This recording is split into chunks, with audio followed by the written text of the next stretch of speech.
나는 송지은이다.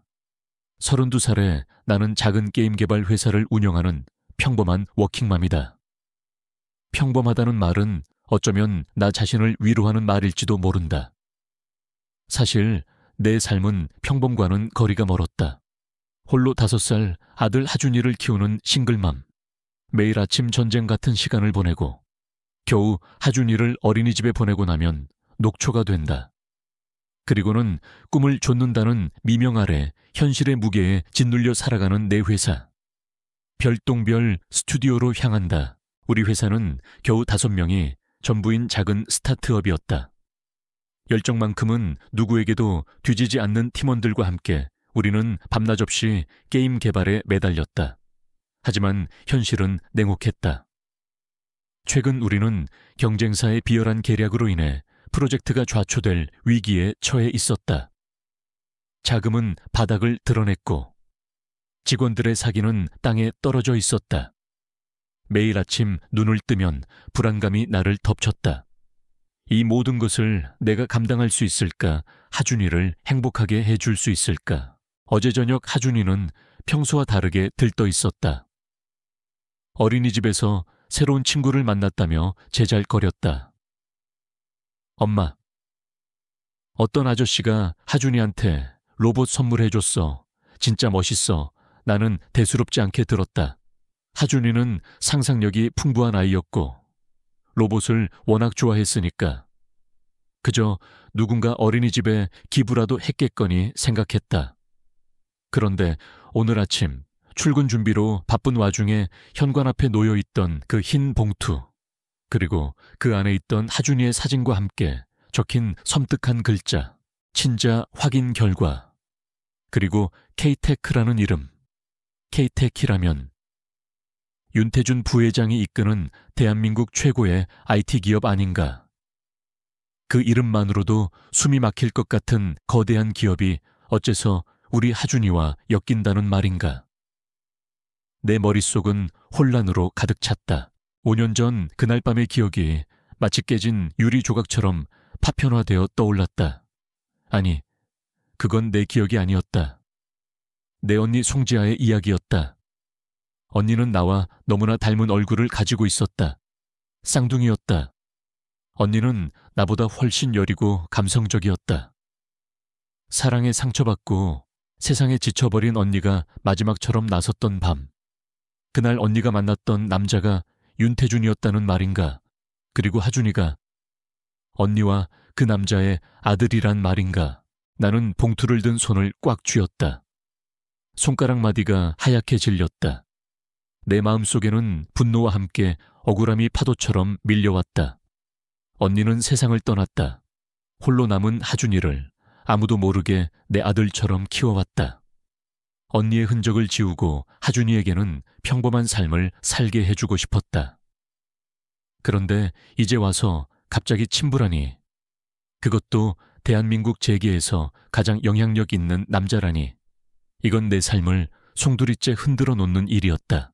나는 봉투를 탁자 위에 내팽개치듯 내려놓았다. 심장이 격렬하게 뛰고 있었다. 숨을 고르기 위해 애썼지만 쉽지 않았다.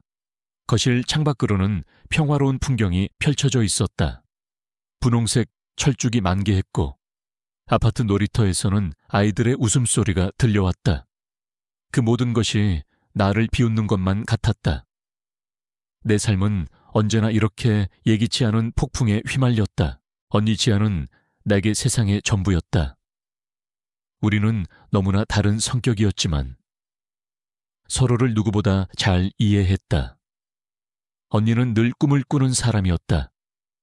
현실에 발을 딛고 살아가는 나와 달리 언니는 늘 구름 위를 걷는 듯했다.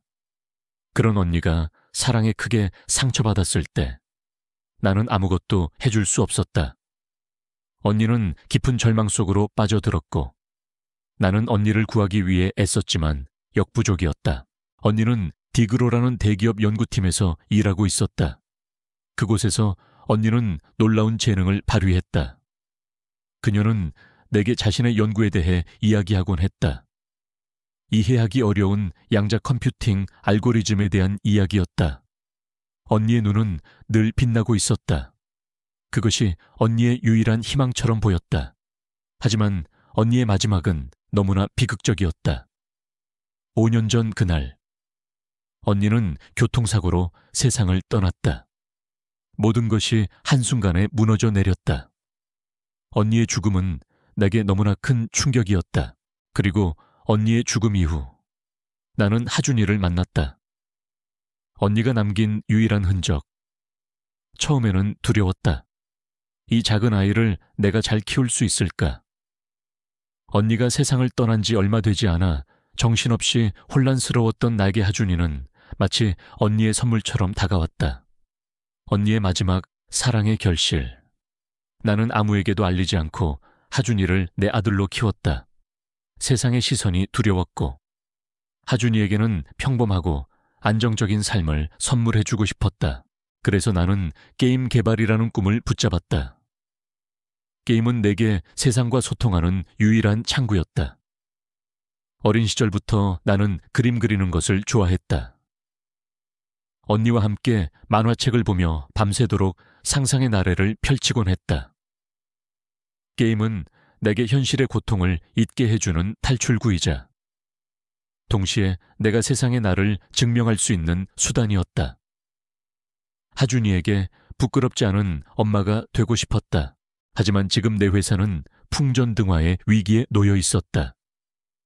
우리가 공들여 개발한 신작 게임은 경쟁사의 교묘한 방해로 인해 출시조차 불투명해졌다. 투자자들은 등을 돌렸고 남아있는 자금은 한 달도 버티기 힘들었다. 매일 밤 직원들의 불안한 눈빛을 마주하며 나는 죄책감에 시달렸다. 내가 과연 이 모든 것을 감당할 수 있을까? 이런 상황에서 날아든 친자 확인 결과. 편지는 내게 이중의 충격이었다. K-tech, 윤태준. 그 거대한 이름 앞에서 나는 한없이 작아지는 기분이었다. 왜 하필 지금 나타난 거지? 왜 이제 와서 언니가 살아있을 때? 언니가 그렇게 힘들어했을 때? 그 남자는 어디에 있었단 말인가? 내 마음속에는 설명할 수 없는 분노가 끓어올랐다. 나는 봉투를 다시 집어들었다. 편지 봉투의 깔끔하고 고급스러운 질감이 내 손가락 끝에서 느껴졌다. 이런 사적인 내용을 담은 편지라고는 믿기지 않을 만큼 사무적이고 냉정한 느낌이었다. 봉투를 뜯었다. 안에는 법률사무소의 이름이 적힌 서류와 함께 DNA 검사 결과지가 들어있었다. 결과는 너무나 명확했다. 99.99% 윤태준과 하준이의 친자관계가 명백하다는 뜻이었다. 내 손은 나도 모르게 다시 떨려왔다. 서류에는 윤태준이 하준이의 친부임을 확인하며 법적인 절차를 밟아 양육권과 관련한 논의를 시작하겠다는 내용이 담겨 있었다. 그리고 가장 중요한 부분은 그들이 내게 직접 만나서 이야기를 나누기를 원한다는 것이었다. 그것도 최대한 빨리, 마치 모든 것을 통제하려는 듯한 어조였다. 내 마음속에선 거부감이 치솟았다. 나는 그 남자에게 휘둘리고 싶지 않았다. 나는 서류를 들고 거실을 서성였다. 하준이의 웃는 얼굴이 눈앞에 아른거렸다. 그는 내게 전부였다. 내가 모든 것을 포기하고 지켜온 내 소중한 아들. 그가 윤태준의 아들이라는 사실을 어떻게 받아들여야 할까? 아니, 언니의 아들이라는 사실을 내가 어떻게 설명해야 할까? 갑자기 문득 언니의 마지막 모습이 떠올랐다. 언니는 사고 당일 아침, 평소와 다름없이 내게 인사를 건넸다. 지은아, 오늘 저녁에 봐. 그녀의 목소리는 늘 그랬듯이 차분했다. 하지만 나는 언니의 눈빛에서 뭔가 모를 슬픔을 보았다. 그때 내가 좀 더 언니에게 관심을 가졌더라면 언니의 죽음이 단순한 사고가 아닐 수도 있다는 의심은 늘 내 마음 한구석에 자리 잡고 있었다. 하지만 나는 그 의심을 묻어두었다. 현실의 무게가 너무나 버거웠기 때문이다. 나는 창밖을 바라보았다. 멀리서 빌딩 숲 사이로 K-tech 건물이 보였다. 그 거대한 유리 빌딩은 마치 이 세계의 정점에 선 듯 위압적인 모습이었다. 그곳의 주인인 윤태준. 그가 왜 이제 와서 하준이의 존재를 알게 된 걸까? 그리고 하준이가 들고 있던 그 로봇 장난감은 대체 무엇이었을까? 하준이는 어린이집에서 처음 만난 아저씨가 자신에게 선물을 줬다고 했다. 그 아저씨가 윤태준이었을까? 그렇다면 그는 하준이를 어떻게 알아본 걸까? 머릿속에는 수많은 질문들이 꼬리에 꼬리를 물고 이어졌다. 나는 지금 당장 무엇을 해야 할지 알 수 없었다. 이 편지를 무시할 수는 없었다.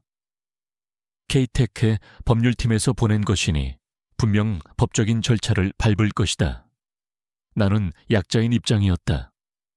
작은 게임 회사 사장으로서 대한민국 최고의 대기업을 상대로 싸울 여력은 없었다. 하지만 나는 하준이를 지켜야 했다. 하준이에게는 평화로운 삶이 필요했다. 갑작스러운 친부의 등장은 하준이에게 혼란만 안겨줄 뿐이었다. 나는 한숨을 쉬었다. 오랜 시간 묻어두었던 과거의 상처가 다시금 벌어진 느낌이었다. 언니의 죽음, 그리고 그로 인해 내가 짊어진 책임감. 나는 이 모든 것을 홀로 감당해 왔다. 그런데 이제 와서 갑자기 나타나 모든 것을 뒤흔들려는 이 남자에게 분노가 치밀었다. 휴대폰이 울렸다. 회사 팀장님이었다. 사장님, 오늘 투자사 미팅 있으신데 잊으셨어요. 나는 얼른 시계를 보았다. 벌써 이렇게 시간이 흘렀다니. 출근 준비도 제대로 못했는데. 아, 네, 지금 바로 갈게요. 나는 애써 침착한 목소리로 대답하고 전화를 끊었다.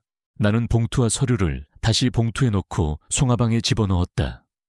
지금 당장은 이 문제에 대해 생각할 여유가 없었다. 눈앞의 현실이 더 급했다. 회사를 살려야 했다. 하준이의 미래를 위해 나는 이 전쟁에서 이겨야 했다. 하지만 내 발걸음은 무거웠다. 그 흰 봉투가 마치 족쇄처럼 나를 붙잡는 기분이었다. 집을 나서는 길에 하준이의 방을 흘긋 보았다. 아침에 내가 입혀준 옷을 입은 채 어린이집으로 향했을 하준이의 작은 뒷모습이 떠올랐다. 그 아이의 순수한 미소를 지켜주기 위해서라면 나는 무엇이든 할 수 있었다. 설령 그 상대가 대한민국 최고의 기업 CEO라고 할지라도 나는 택시를 잡아타고 회사로 향했다. 거리를 지나가는 사람들은 모두 바쁜 발걸음으로 자신의 삶을 살아가고 있었다. 그들은 내 마음속에서 벌어지고 있는 폭풍을 알 리 없었다. 겉으로는 평온한 일상처럼 보였지만 내 안에서는 거대한 전쟁이 시작되고 있었다. 그리고 그 전쟁의 서막을 알린 것은 바로 그 흰 봉투였다. 잊고 싶었던 과거의 조각들이 하나둘씩 맞춰지면서 나는 새로운 진실의 문턱에 서 있음을 직감했다. 나는 아직 그 진실을 마주할 준비가 되어 있지 않았다. 하지만 선택의 여지는 없었다. 내 앞에 놓인 이 길을 걸어가야만 했다. 하준이를 위해서, 그리고 언니를 위해서. 내 마음속에는 막연한 불안감과 함께 알 수 없는 결의가 싹트고 있었다. 나는 다시 한번 심호흡을 했다. 긴 싸움이 될 것이다. 내 생애 가장 길고 고통스러웠던 회의가 끝나고 나는 터질 것 같은 머리를 부여잡고 회사 로비를 나섰다. 투자는커녕 우리 게임의 핵심 기술이 경쟁사로 유출되었다는 의혹에 대한 해명만 잔뜩 늘어놓아야 했다. 등 뒤에서 들려오는 투자 담당자의 냉랭한 목소리가 내 귀를 때렸다. 송 대표님, 저희로서는 더 이상 지원하기 어렵습니다. 시장의 신뢰를 잃으면 회사는 존속하기 힘들죠. 비참했다. 내 모든 노력이 물거품이 되는 기분이었다. 겨우 택시를 잡아타고 집으로 향했다. 집에 도착해서도 마음은 편치 않았다. 하준이에게는 오늘 있었던 일을 아무것도 말해줄 수 없었다. 그는 그저 밝게 웃으며 내게 달려올 테니까. 엄마, 오늘 로봇 아저씨 만났어. 진짜 멋있더라. 그 말을 들었을 때 내 심장이 또다시 쿵 하고 내려앉았다. 로봇 아저씨, 그 로봇 아저씨가 혹시 K테크의 윤태준 부회장이었을까? 불안감이 온몸을 감쌌다.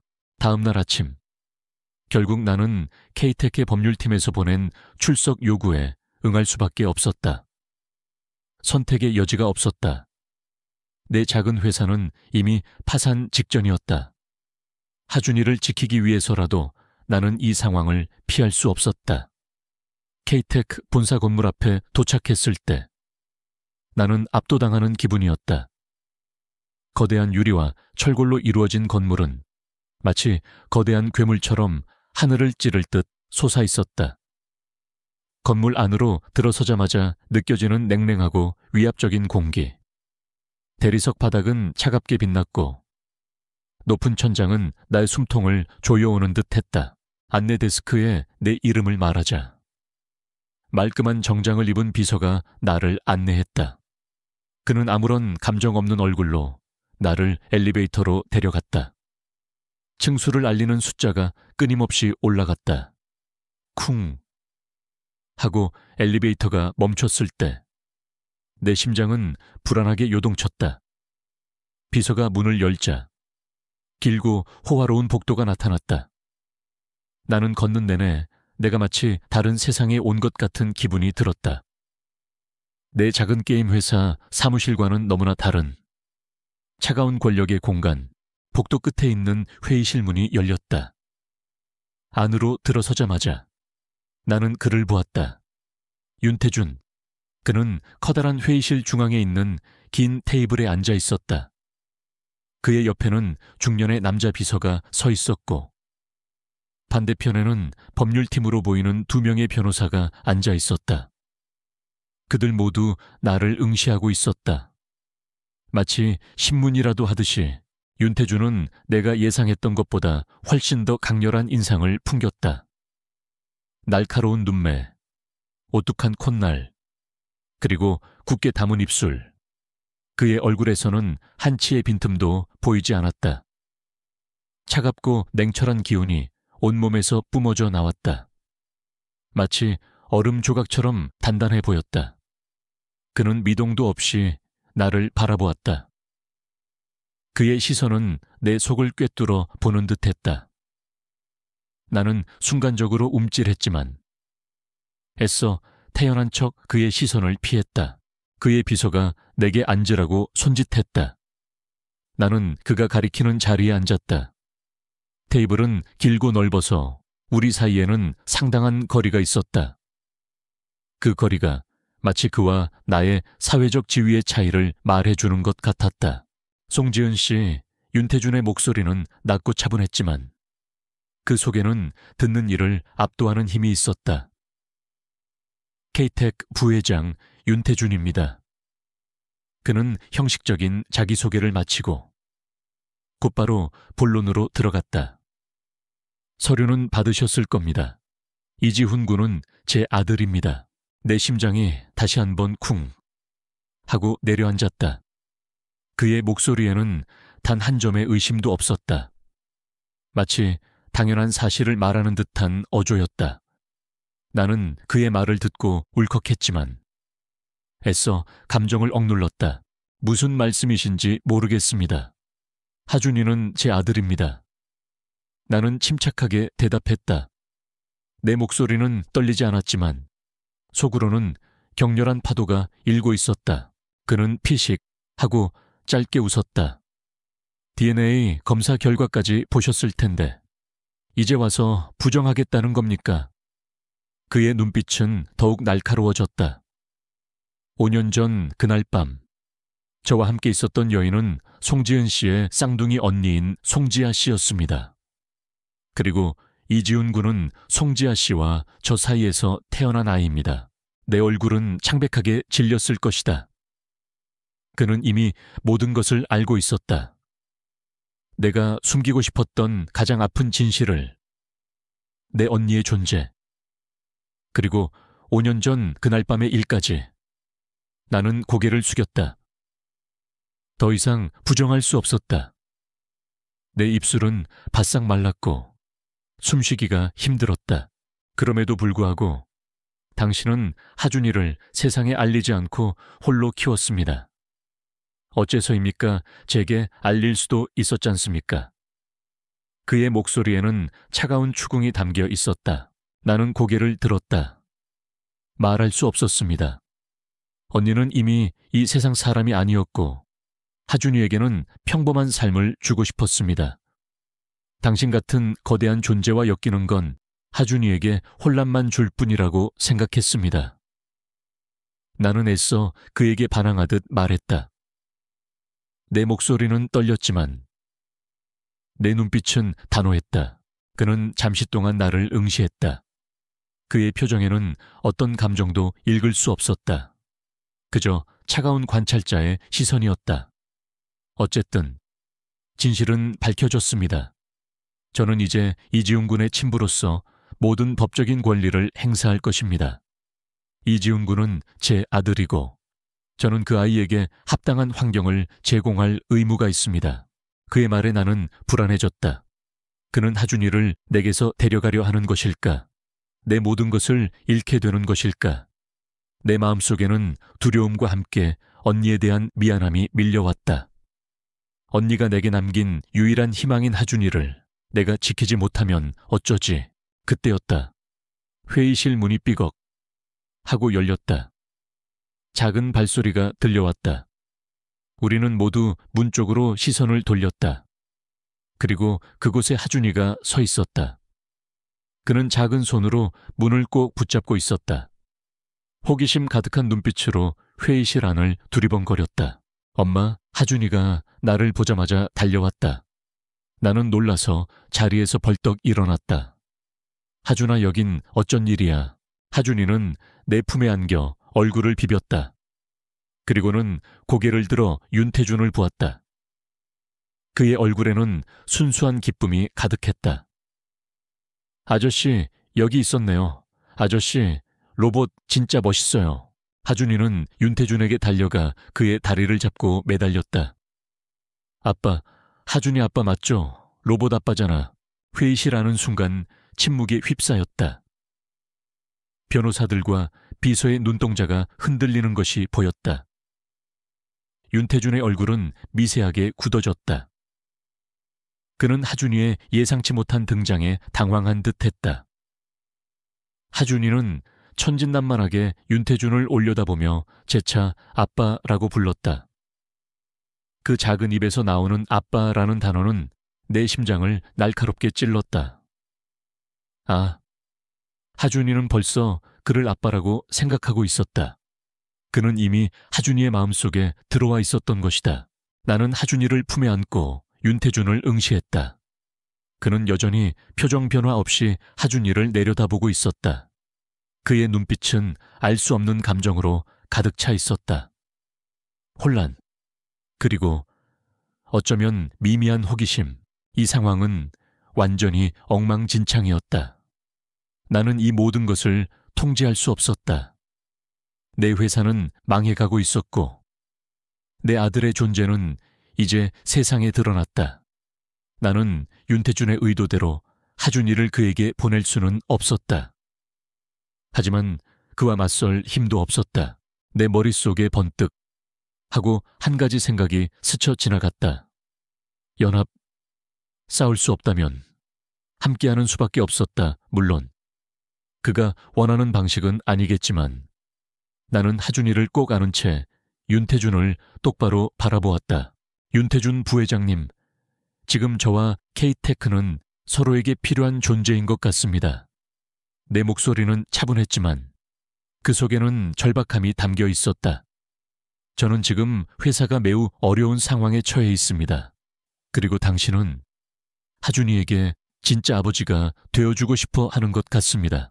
윤태준의 눈썹이 살짝 움직였다. 그는 나를 더 집중해서 보는 듯했다. 저는 하준이에게 안정적인 환경을 제공하고 싶습니다.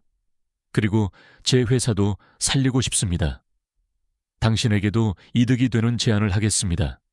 우리는 비즈니스 연합을 맺는 겁니다. 제가 하준이의 양육을 전적으로 책임지고 당신은 하준이의 법적 친부로서 그의 성장에 필요한 지원을 아끼지 않는 겁니다. 그리고 제 회사에 대한 K테크의 투자를 통해 저희 회사를 살려주십시오. 내 말을 들은 윤태준의 얼굴에는 미묘한 변화가 스쳐 지나갔다. 그는 잠시 생각하는 듯 했다. 내가 예상했던 것보다 훨씬 더 파격적인 제안이었다. 그에게는 필요 없는, 아니 어쩌면 자존심 상할 수도 있는 제안이었다. 하지만 나는 절박했다. 저와 하준이가 당신의 집으로 들어가는 것에 동의합니다. 하지만 이것은 오직 하준이를 위한 것입니다. 그리고 제 회사와 당신의 회사의 이익을 위한 사업적 동맹일 뿐입니다. 우리는 가짜 가족이 될 겁니다. 당신도 원했던 아이의 온전한 성장이라는 명분을 세상에 보여줄 수 있을 겁니다. 대외적으로는 당신의 아들이 당신의 집으로 들어가는 그림이 되겠죠. 나는 이 제안이 터무니없다는 것을 알았다. 하지만 달리 방법이 없었다. 내 자존심은 이미 바닥에 떨어져 있었다. 나는 하준이를 지켜야 했다. 그리고 내 언니의 꿈을 이어받은 내 회사를 살려야 했다. 윤태준은 여전히 아무 말 없이 나를 응시하고 있었다.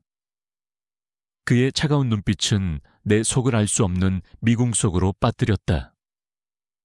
그는 과연 내 제안을 받아들일까 아니면 비웃으며 나를 내칠까 내 심장이 조마조마하게 뛰었다. 하준이는 내 품에 안겨 아무것도 모른 채 천진난만하게 숨을 쉬고 있었다. 그 작은 아이의 미래가 내 손에 달려 있었다. 나는 굳은 표정으로 윤태준의 대답을 기다렸다. 일주일 후 나는 하준이의 손을 잡고 윤태준의 빌라 앞에 섰다. 고급 주택에서도 유난히 눈에 띄는 웅장한 건물이었다. 검은색 대문이 육중하게 열리자 길고 잘 가꿔진 정원이 눈앞에 펼쳐졌다. 이 모든 것이 나와 하준이가 살던 작은 아파트와는 너무나 대조적이었다. 마치 다른 세계로 들어서는 기분이었다. 안으로 들어서자 집은 예상보다 훨씬 더 거대하고 화려했다. 높은 천장, 넓은 거실, 그리고 온통 대리석으로 된 바닥. 모든 가구는 최고급이었고 마치 잡지에서 튀어나온 듯 완벽하게 정돈되어 있었다. 차갑고 깨끗했지만 어딘가 생기가 없는 공간이었다. 윤태준의 삶처럼 말이다. 윤태준은 거실 소파에 앉아 우리를 기다리고 있었다. 그의 옆에는 중년의 비서가 서 있었다.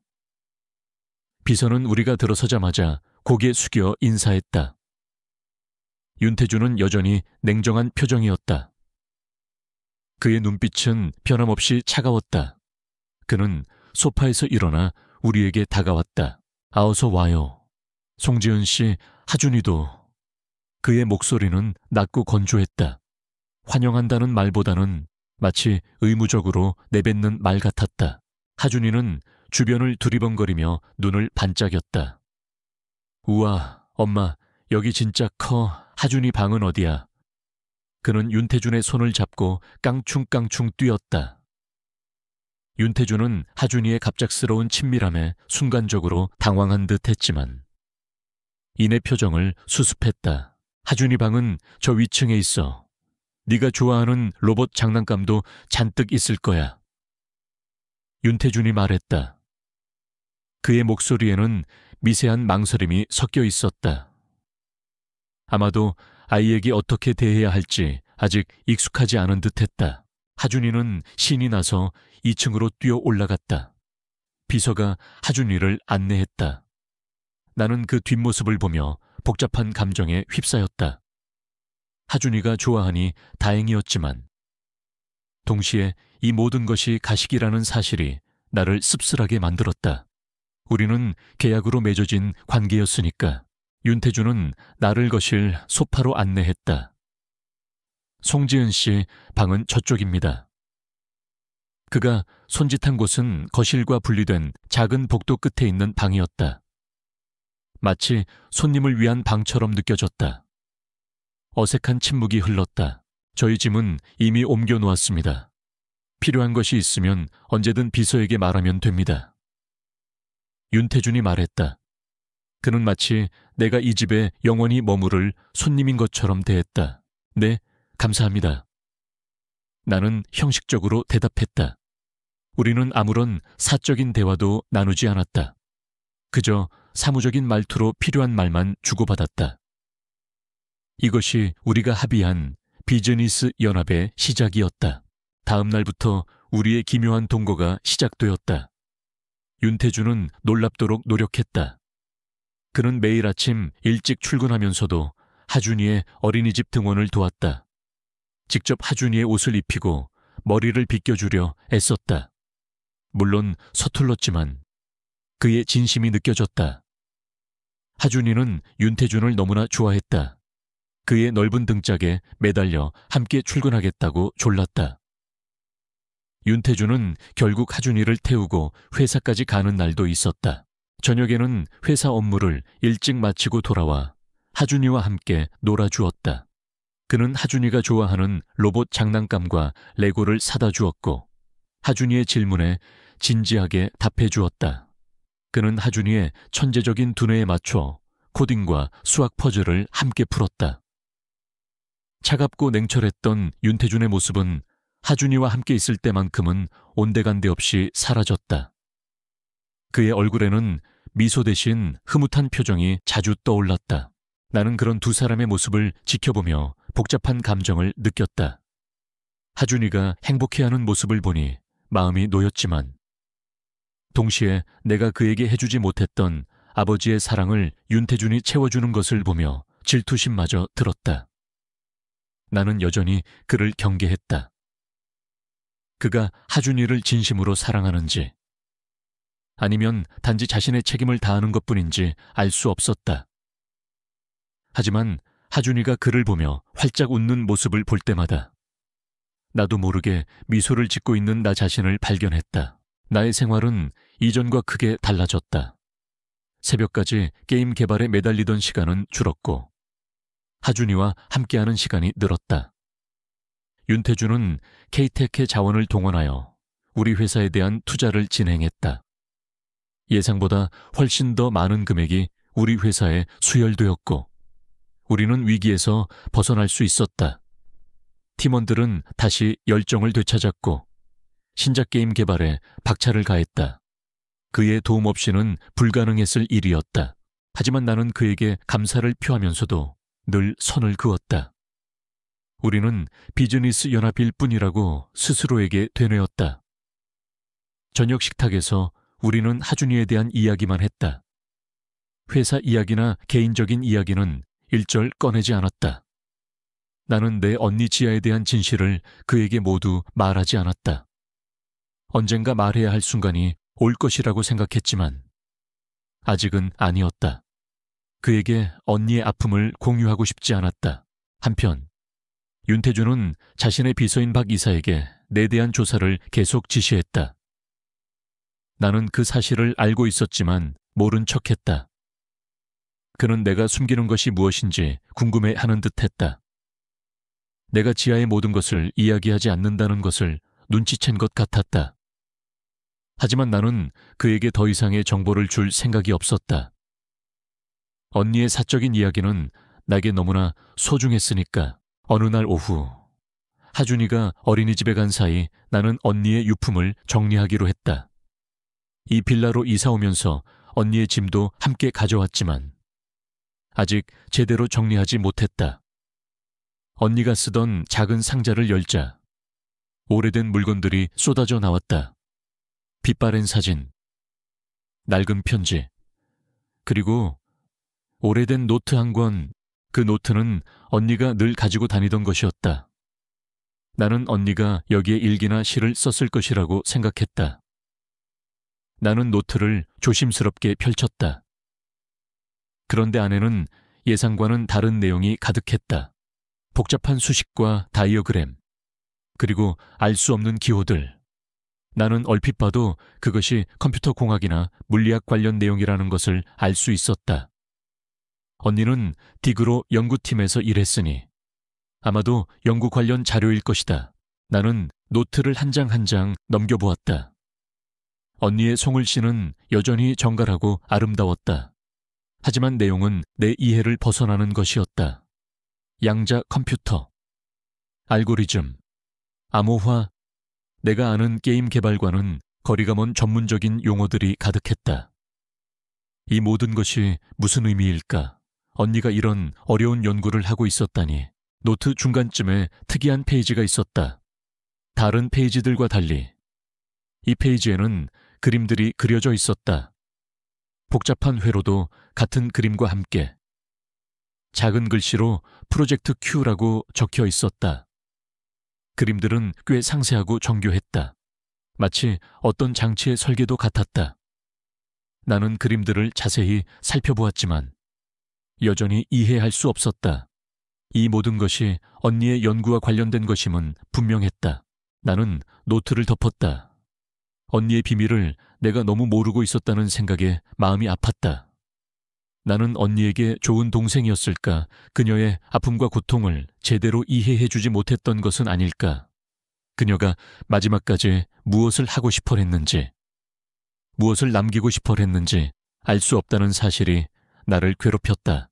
노트를 다시 상자에 넣으려던 순간 노트 맨 뒤 페이지에 접혀있던 작은 종이 한 장이 눈에 띄었다. 나는 조심스럽게 종이를 펼쳤다. 그것은 그림이었다. 언니가 직접 그린 그림. 그림 속에는 한 남자가 서 있었다. 뒷모습이었지만 그의 옆에는 작은 아이가 손을 잡고 서 있었다. 그리고 그 아이는 하준이와 너무나 닮아 있었다. 그리고 그 남자도 윤태준과 닮아 있었다. 그림 옆에는 삐뚤빼뚤한 글씨로 나의 가족이라고 적혀 있었다. 언니의 글씨체였다. 내 심장이 쿵 하고 울렸다. 이 그림은 대체 무엇을 의미하는 걸까? 언니는 윤태준과의 관계를 어떻게 생각하고 있었던 걸까? 그녀는 하준이를 만날 운명임을 예감이라도 했던 걸까? 나는 그림을 든 채 멍하니 서 있었다. 내 머릿속은 복잡한 생각들로 가득 찼다. 언니의 노트에 담긴 기술적인 내용들, 그리고 이 그림, 이 모든 것이 마치 하나의 거대한 퍼즐 조각처럼 느껴졌다. 나는 아직 그 퍼즐을 맞출 준비가 되어 있지 않았다. 하지만 이 노트는 분명 언니의 마지막 흔적이자 그녀의 죽음에 대한 진실을 밝힐 중요한 단서가 될 것 같았다. 나는 노트를 다시 조심스럽게 상자에 넣고 상자를 옷장 깊숙한 곳에 숨겼다. 아직은 이 노트를 윤태준에게 보여줄 때가 아니라고 생각했다. 내가 먼저 언니의 죽음에 대한 진실을 밝혀내야 했다. 그리고 하준이를 지켜야 했다.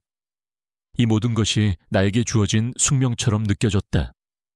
어둡고 긴 싸움이 될 것이라는 예감이 들었다.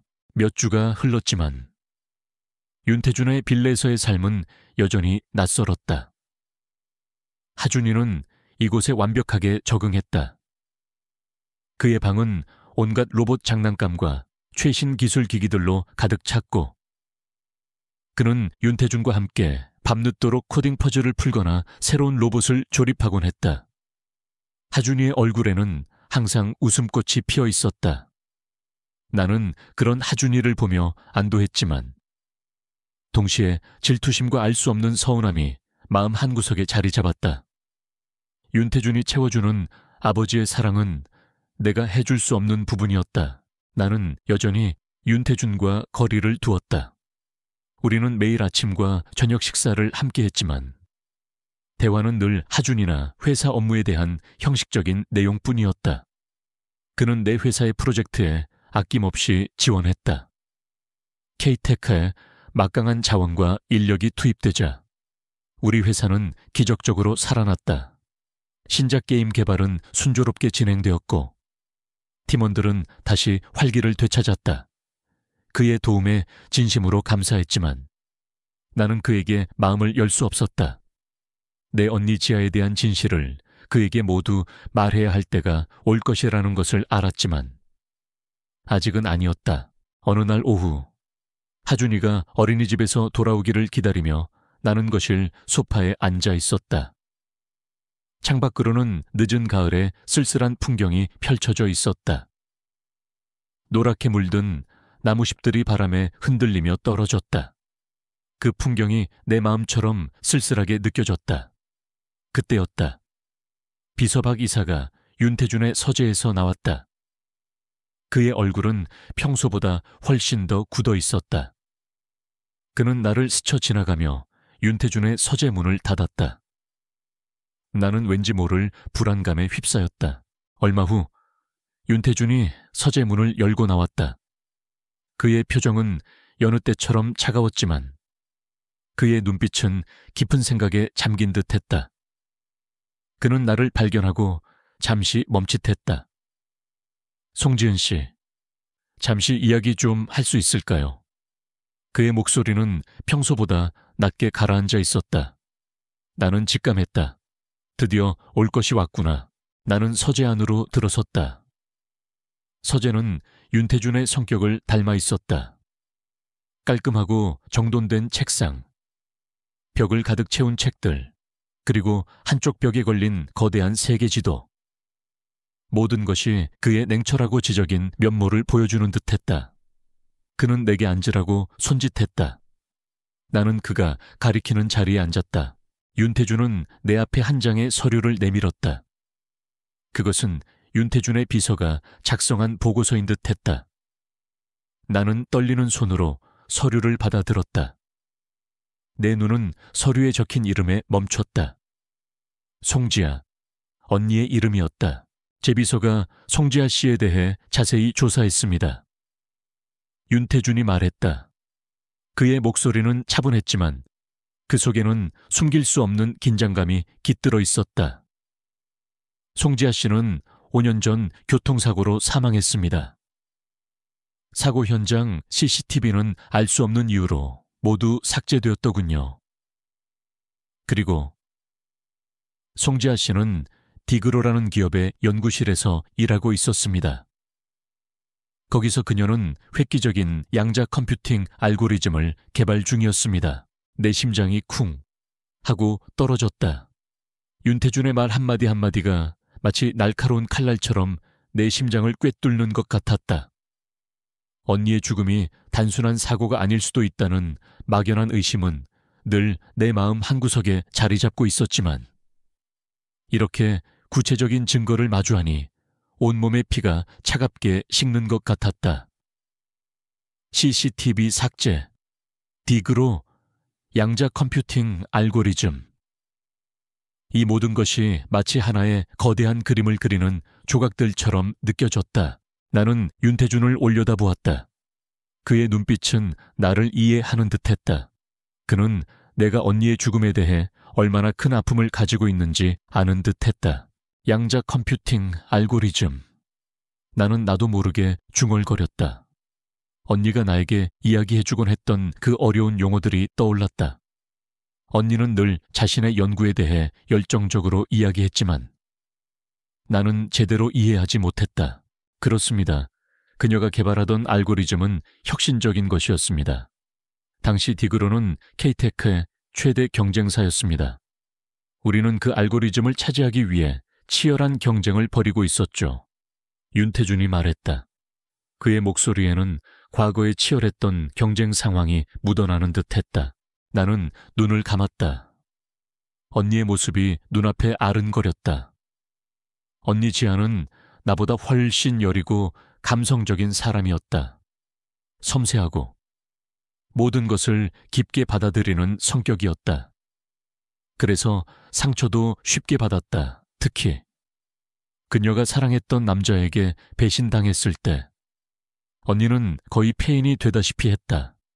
나는 언니를 위로하기 위해 애썼지만 언니의 마음속에 난 상처는 너무나 깊었다. 그녀는 늘 밝게 웃었지만 그 웃음 뒤에는 깊은 슬픔이 숨겨져 있었다. 그녀는 세상의 냉혹한 현실을 견디기 힘들어했다. 사랑하는 사람에게 받은 배신감은 그녀의 삶을 송두리째 흔들어 놓았다. 그녀는 밤마다 울었고 나는 그런 언니를 지켜보며 아무것도 해줄 수 없다는 무력감에 시달렸다. 그녀는 모든 희망을 잃은 듯 보였다. 삶의 마지막을 준비하려는 듯 아무것도 먹지 않고 잠만 자는 날들이 이어졌다. 나는 그런 언니를 보며 가슴이 찢어지는 듯했다. 하지만 그녀에게도 짧은 행복의 순간이 있었다. 언젠가 언니는 내게 지은아, 어젯밤에 꿈 같은 만남이 있었어 라고 말한 적이 있었다. 그녀의 눈은 평소보다 반짝였고 얼굴에는 희미한 미소가 떠올랐다. 그녀는 자세한 이야기를 해주지는 않았지만 나는 그녀가 새로운 희망을 찾은 듯 보였다. 언니는 그 만남 이후로 잠시나마 활기를 되찾는 듯했다. 그것이 윤태준과의 만남이었다는 것을 이제야 알게 되다니 언니는 그 남자에게 배신당한 후 모든 희망을 잃었었어요. 나는 애써 목소리를 가다듬었다. 그녀는 너무나 힘들어했습니다. 삶을 포기하려 했을 정도였으니까요. 그런데 당신을 만나고 나서 잠시나마 웃음을 되찾았어요. 그녀는 당신에게서 위로를 받았다고 했어요. 꿈 같은 만남이었다고. 윤태준은 내 말을 듣고 조용히 나를 응시했다. 그의 표정은 복잡했다. 죄책감, 그리고 알 수 없는 슬픔이 그의 눈빛에 스쳐 지나가는 듯했다. 그는 나와 언니의 이야기를 듣는 내내 아무런 말도 하지 않았다. 그저 묵묵히 내 이야기를 들어주었다. 하지만 그녀는 다음날 아침 현실의 냉정함을 깨닫고 미련 없이 사라졌다고 들었습니다. 윤태준이 말했다. 그의 목소리에는 후회와 함께 언니에 대한 안타까움이 묻어나는 듯했다. 네.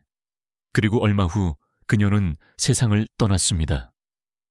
나는 눈물을 참기 위해 애썼다.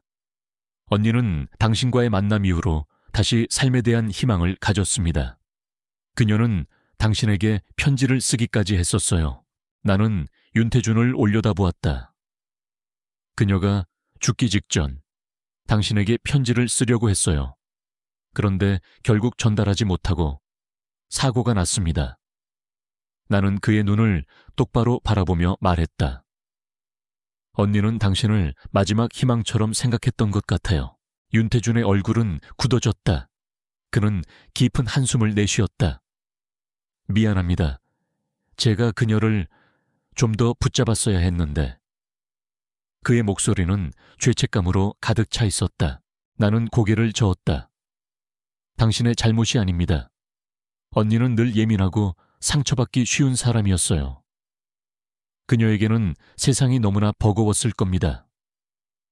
내 목소리에는 슬픔과 함께 언니에 대한 연민이 묻어났다.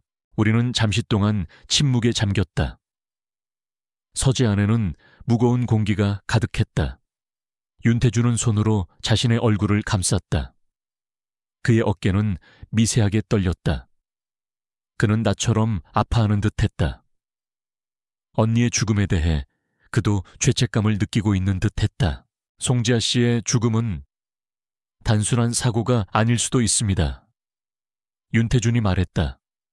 그의 목소리는 낮게 가라앉았지만 그 속에는 단호한 의지가 담겨 있었다. CCTV 삭제, 그리고 그녀가 개발하던 알고리즘, 이 모든 것이 최우진 부회장과 관련이 있을 수 있습니다. 그는 디그로의 핵심 기술을 빼돌리기 위해 어떤 일도 서슴지 않는 사람입니다. 나는 그제야 모든 조각들이 맞춰지는 듯한 느낌을 받았다.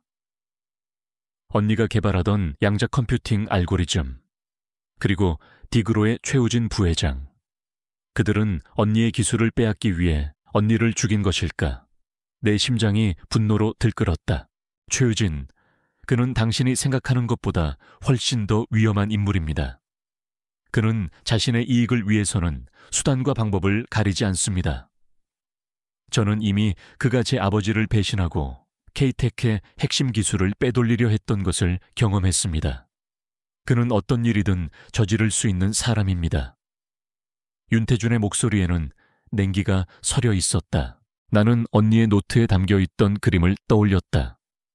나의 가족이라는 글씨와 함께 그려져 있던 윤태준과 하준이의 모습. 언니는 죽기 직전까지도 하준이와 윤태준을 생각하고 있었던 것이다. 그리고 그녀가 남긴 그 복잡한 기술 노트.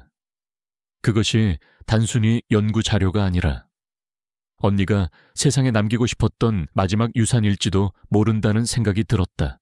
언니가 남긴 노트가 있습니다. 나는 나도 모르게 입을 열었다. 그 안에는 복잡한 기술적인 내용들이 담겨 있어요. 양자 컴퓨터, 알고리즘, 저는 잘 모르지만 언니의 연구와 관련된 것 같아요. 어쩌면 그 안에 언니의 죽음에 대한 단서가 숨겨져 있을지도 모릅니다. 윤태준의 눈빛이 흔들렸다. 그는 나를 똑바로 바라보았다. 노트요, 지금 어디에 있습니까? 그의 목소리는 기대감으로 가득 차 있었다. 제 방에 있습니다. 언니 유품을 정리하다가 찾았습니다. 나는 말했다. 하지만 그 노트는 언니의 마지막 흔적입니다. 제가 지켜야 할 언니의 비밀이에요. 함부로 공개하고 싶지 않습니다. 윤태준은 내 마음을 이해하는 듯 고개를 끄덕였다. 알겠습니다. 송지은 씨의 마음을 충분히 이해합니다. 하지만 만약 그 노트가 송지아 씨의 죽음에 대한 진실을 밝힐 수 있는 유일한 단서라면, 그리고 최우진의 죄를 밝힐 수 있는 증거라면 함께 밝혀야 하지 않을까요? 그의 목소리에는 설득력이 있었다. 나는 망설였다. 언니의 비밀을 세상에 공개하는 것은 내게 너무나 힘든 일이었다. 하지만 언니의 억울한 죽음을 밝히고 그녀가 남긴 유산을 지켜야 한다는 책임감이 나를 짓눌렀다. 그리고 하준이를 위해서라도 하준이에게는 진실을 알려줄 의무가 있었다. 생각해 보겠습니다. 나는 겨우 입을 열었다. 내 목소리는 흔들렸지만 내 마음속에는 이미 결심이 서고 있었다. 나는 언니의 죽음에 대한 진실을 밝혀내야 했다. 최우진의 악행을 세상에 알려야 했다. 그리고 하준이를 지켜야 했다. 윤태준은 나를 조용히 응시했다. 그는 더 이상 내게 어떤 것도 강요하지 않았다. 그저 내가 결정을 내릴 때까지 기다려줄 뿐이었다. 그의 배려가 느껴졌다. 나는 그의 차가운 외면 뒤에 숨겨진 인간적인 면모를 조금씩 발견하고 있었다. 서재 밖에서는 하준이의 웃음소리가 들려왔다. 그 소리에 내 마음속의 불안감이 조금씩 가라앉는 듯했다. 나는 강해져야 했다. 하준이를 위해서, 그리고 언니를 위해서. 나는 이 싸움에서 이겨야만 했다. 나는 며칠 밤낮을 고민했다. 언니 지아의 죽음에 대한 진실을 윤태준에게 모두 털어놓아야 할까? 그의 손에 언니가 남긴 노트를 건네주어야 할까?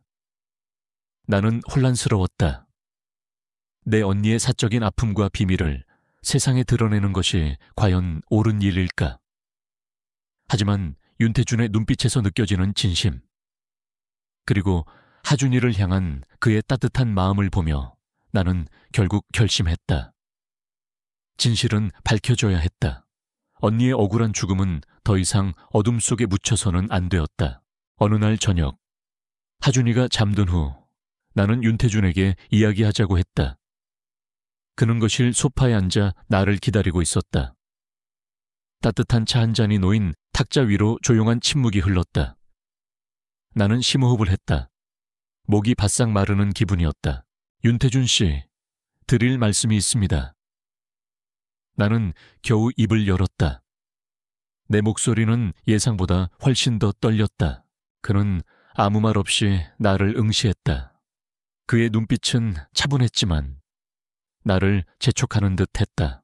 그날 밤, 5년 전 그날 밤, 당신과 함께 있었던 여인은 제 언니 송지아가 맞습니다. 내 입에서 그 말이 흘러나오자마자 윤태준의 눈빛이 흔들렸다. 그의 얼굴에는 복잡한 감정이 스쳐 지나갔다. 놀라움, 그리고 알 수 없는 슬픔. 그는 내가 예상했던 것보다 훨씬 더 큰 충격을 받은 듯했다. 나는 고개를 숙였다. 다시 그날 밤의 기억을 떠올리는 것은 내게도 고통스러운 일이었다. 언니 지아는 나보다 훨씬 여리고 감성적인 사람이었다. 섬세하고 모든 것을 깊게 받아들이는 성격이었다. 그래서 상처도 쉽게 받았다. 특히 그녀가 사랑했던 남자에게 배신당했을 때 언니는 거의 폐인이 되다시피 했다. 나는 언니를 위로하기 위해 애썼지만 언니의 마음속에 난 상처는 너무나 깊었다.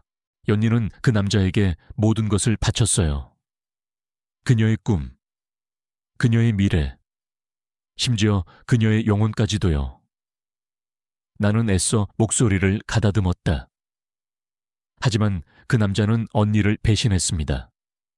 언니의 모든 것을 짓밟고 떠났어요. 언니는 그 충격으로 삶의 의지를 잃었습니다. 나는 윤태준을 올려다보았다. 그의 눈빛은 여전히 복잡했지만 그는 나를 이해하는 듯했다. 그는 내가 언니의 아픔을 얼마나 깊이 공감하고 있는지 아는 듯했다. 언니는 늘 밝게 웃었지만 그 웃음 뒤에는 깊은 슬픔이 숨겨져 있었어요. 그녀는 세상의 냉혹한 현실을 견디기 힘들어했습니다. 사랑하는 사람에게 받은 배신감은 그녀의 삶을 송두리째 흔들어 놓았습니다. 그녀는 밤마다 울었고 저는 그런 언니를 지켜보며 아무것도 해줄 수 없다는 무력감에 시달렸습니다. 그녀는 모든 희망을 잃은 듯 보였어요. 삶의 마지막을 준비하려는 듯 아무것도 먹지 않고 잠만 자는 날들이 이어졌습니다. 저는 그런 언니를 보며 가슴이 찢어지는 듯 했습니다. 내 목소리는 떨렸지만 나는 멈추지 않았다. 언니의 아픔을 그에게 모두 이야기하고 싶었다. 그가 언니를 이해해 주기를 바랐다. 언니는 디그로라는 대기업 연구팀에서 일하고 있었어요. 그곳에서 언니는 놀라운 재능을 발휘했습니다. 그녀는 저에게 자신의 연구에 대해 이야기하곤 했어요. 이해하기 어려운 양자 컴퓨팅 알고리즘에 대한 이야기였습니다. 언니의 눈은 늘 빛나고 있었어요. 그것이 언니의 유일한 희망처럼 보였습니다. 나는 언니가 죽기 전 내게 보여주었던 짧은 희망의 순간을 떠올렸다. 그녀가 꿈 같은 만남이 있었어 라고 말하며 희미하게 웃었던 그 순간. 그것이 윤태준과의 만남이었다는 것을 이제야 확신했다. 그리고 5년 전 그날 밤 언니는 당신을 만났습니다. 나는 말을 멈췄다. 윤태준은 아무 말 없이 나를 응시했다. 그의 눈빛은 알 수 없는 감정으로 가득 차 있었다. 그녀는 당신에게서 위로를 받았다고 했어요. 꿈 같은 만남이었다고. 당신과의 짧은 만남이 그녀에게는 잠시나마 살아갈 희망을 주었던 것 같아요. 내 입에서 나온 이 말은 진심이었다. 비록 언니의 죽음이 너무나 비극적이었지만 그녀의 마지막 순간에 희망을 품게 해준 것이 윤태준이었다는 사실을 나는 부정할 수 없었다. 하지만 그녀는 다음 날 아침 현실의 냉정함을 깨닫고 미련 없이 사라졌다고 들었습니다. 윤태준이 말했다. 그의 목소리는 죄책감으로 가득 차 있었다. 네, 언니는 늘 그랬어요. 현실의 벽을 넘지 못하고 좌절하는 사람이었죠. 그리고 얼마 후 그녀는 세상을 떠났습니다. 교통사고로요. 나는 애써 눈물을 참았다. 언니는 당신에게 편지를 쓰기까지 했었습니다. 그런데 결국 전달하지 못하고 사고가 났습니다. 나는 윤태준을 올려다보았다. 언니는 당신을 마지막 희망처럼 생각했던 것 같아요. 하지만 그 희망조차 그녀를 지켜주지 못했습니다. 윤태준은 깊은 한숨을 내쉬었다. 그의 어깨는 미세하게 떨렸다. 그는 손으로 자신의 얼굴을 감쌌다. 그의 눈빛은 슬픔과 후회로 가득 차 있었다. 그는 나처럼 아파하는 듯했다. 송지아 씨의 죽음은 단순한 사고가 아닐 수 있습니다. 윤태준이 말했다. 그의 목소리는 낮게 가라앉았지만 그 속에는 단호한 의지가 담겨 있었다. 제 비서가 조사한 바에 따르면 사고 현장 CCTV는 모두 삭제되었더군요. 그리고 그녀는 디그로에서 획기적인 양자 컴퓨팅 알고리즘을 개발 중이었습니다. 이 모든 것이 최우진 부회장과 관련이 있을 수 있습니다. 나는 그의 말을 듣고 모든 조각들이 맞춰지는 듯한 느낌을 받았다. 언니가 개발하던 양자 컴퓨팅 알고리즘, 그리고 디그로의 최우진 부회장. 그들은 언니의 기술을 빼앗기 위해 언니를 죽인 것일까? 내 심장이 분노로 들끓었다. 최우진, 그는 당신이 생각하는 것보다 훨씬 더 위험한 인물입니다. 그는 자신의 이익을 위해서는 수단과 방법을 가리지 않습니다. 저는 이미 그가 제 아버지를 배신하고 K-TEC의 핵심 기술을 빼돌리려 했던 것을 경험했습니다. 그는 어떤 일이든 저지를 수 있는 사람입니다. 윤태준의 목소리에는 냉기가 서려 있었다. 나는 언니의 노트에 담겨있던 그림을 떠올렸다. 나의 가족이라는 글씨와 함께 그려져 있던 윤태준과 하준이의 모습. 언니는 죽기 직전까지도 하준이와 윤태준을 생각하고 있었던 것이다. 그리고 그녀가 남긴 그 복잡한 기술 노트. 그것이 단순히 연구 자료가 아니라 언니가 세상에 남기고 싶었던 마지막 유산일지도 모른다는 생각이 들었다. 나는 언니가 남긴 노트를 꺼내 윤태준에게 건넸다. 언니가 남긴 노트입니다. 그 안에는 복잡한 기술적인 내용들이 담겨 있어요. 양자 컴퓨터, 알고리즘, 저는 잘 모르지만 언니의 연구와 관련된 것 같아요. 어쩌면 그 안에 언니의 죽음에 대한 단서가 숨겨져 있을지도 모릅니다.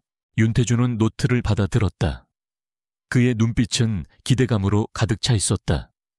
그는 노트를 조심스럽게 펼쳐보았다.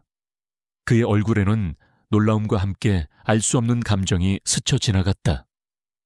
그는 노트를 한 장 한 장 넘겨보며 깊은 생각에 잠겼다. 나는 그에게 노트를 건네면서도 언니가 윤태준을 만난 진짜 이유, 그리고 언니의 노트에 담긴 모든 비밀을 말하지는 않았다. 언니는 단순한 희망 때문에 윤태준을 만난 것이 아니었다. 그녀는 윤태준이 자신의 기술을 훔치려 했던 최우진의 라이벌임을 알고 있었다. 그녀는 자신의 기술을 보호하고 최우진에게 복수하기 위해 윤태준에게 의도적으로 접근했던 것이다. 그리고 노트 안에는 그 모든 진실과 함께 그녀의 양자 컴퓨팅 알고리즘의 핵심 기술이 암호화되어 숨겨져 있었다. 나는 언니의 마지막 자존심을 지켜주고 싶었다. 그녀가 단순히 사랑에 상처받은 여인이 아니라 자신의 꿈을 지키기 위해 싸우다 희생된 연구자라는 것을 세상에 알리고 싶었다. 그래서 나는 그에게 모든 진실을 털어놓지 않고 언니의 노트를 미끼로 던졌다. 그가 언니의 노트를 통해 최우진의 악행을 밝혀내기를 바랐다. 그리고 언니의 억울한 죽음에 대한 복수를 해주기를 바랐다. 윤태준은 노트에서 눈을 떼지 못했다. 그의 표정은 진지했다. 그는 이 노트가 단순히 언니의 연구 자료가 아니라 더 큰 비밀을 담고 있다는 것을 직감한 듯했다. 이 노트 중요한 단서가 될 것 같습니다. 윤태준이 말했다. 그의 목소리에는 확신이 담겨 있었다. 제가 이 노트의 내용을 분석하겠습니다. 그리고 송지아 씨의 죽음에 대한 진실을 밝혀낼 것입니다. 최우진에게 그의 죗값을 치르게 할 것입니다. 그의 말에 나는 안도감을 느꼈다. 드디어 언니의 억울한 죽음을 밝혀줄 사람이 나타났다. 그가 나의 가장 큰 짐을 덜어주는 듯했다. 나는 그를 믿어보기로 했다.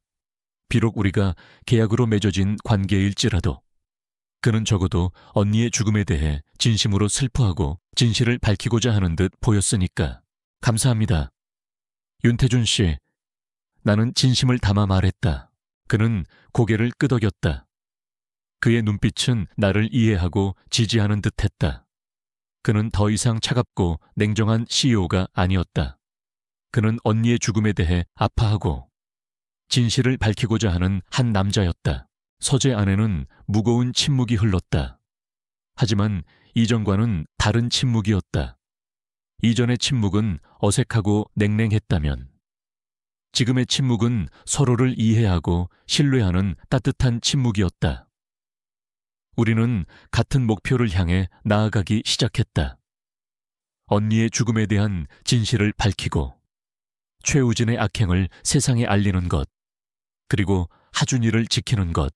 나는 윤태준의 옆에 앉아 노트를 함께 들여다보았다. 노트 안에는 언니의 손때가 묻어 있었다. 언니의 천이 느껴지는 듯했다. 나는 언니의 영혼이 우리와 함께하고 있다는 생각이 들었다. 언니는 우리에게 이 모든 진실을 밝혀달라고 말하고 있는 듯했다. 밖에서는 늦은 가을 바람이 불어와 창문을 흔들었다. 나는 창밖을 바라보았다. 멀리서 빌딩 숲 사이로 K-Tech 건물이 보였다. 그리고 그 옆에는 디그로 건물이 어둠 속에서 희미하게 빛나고 있었다. 긴 싸움이 될 것이다. 하지만 이제는 혼자가 아니었다. 윤태준과 함께라면 언니의 억울한 죽음을 밝혀낼 수 있을 것 같았다. 윤태준과 내가 언니 지아의 노트를 함께 들여다보고 최우진의 음모에 대해 이야기한 이후 우리 사이의 어색한 장벽은 조금씩 허물어지기 시작했다. 그는 더 이상 차가운 CEO가 아니었다. 언니의 죽음에 대해 진심으로 아파하고 진실을 밝히고자 하는 인간적인 면모를 보여주었다. 나는 그런 그에게 조금씩 마음을 열었다. 우리의 동거는 더 이상 단순한 비즈니스 연합이 아니었다. 우리는 같은 목표를 향해 나아가는 동반자가 되었다. 하지만 평화는 오래가지 않았다. 최우진의 분노는 극에 달해 있었다.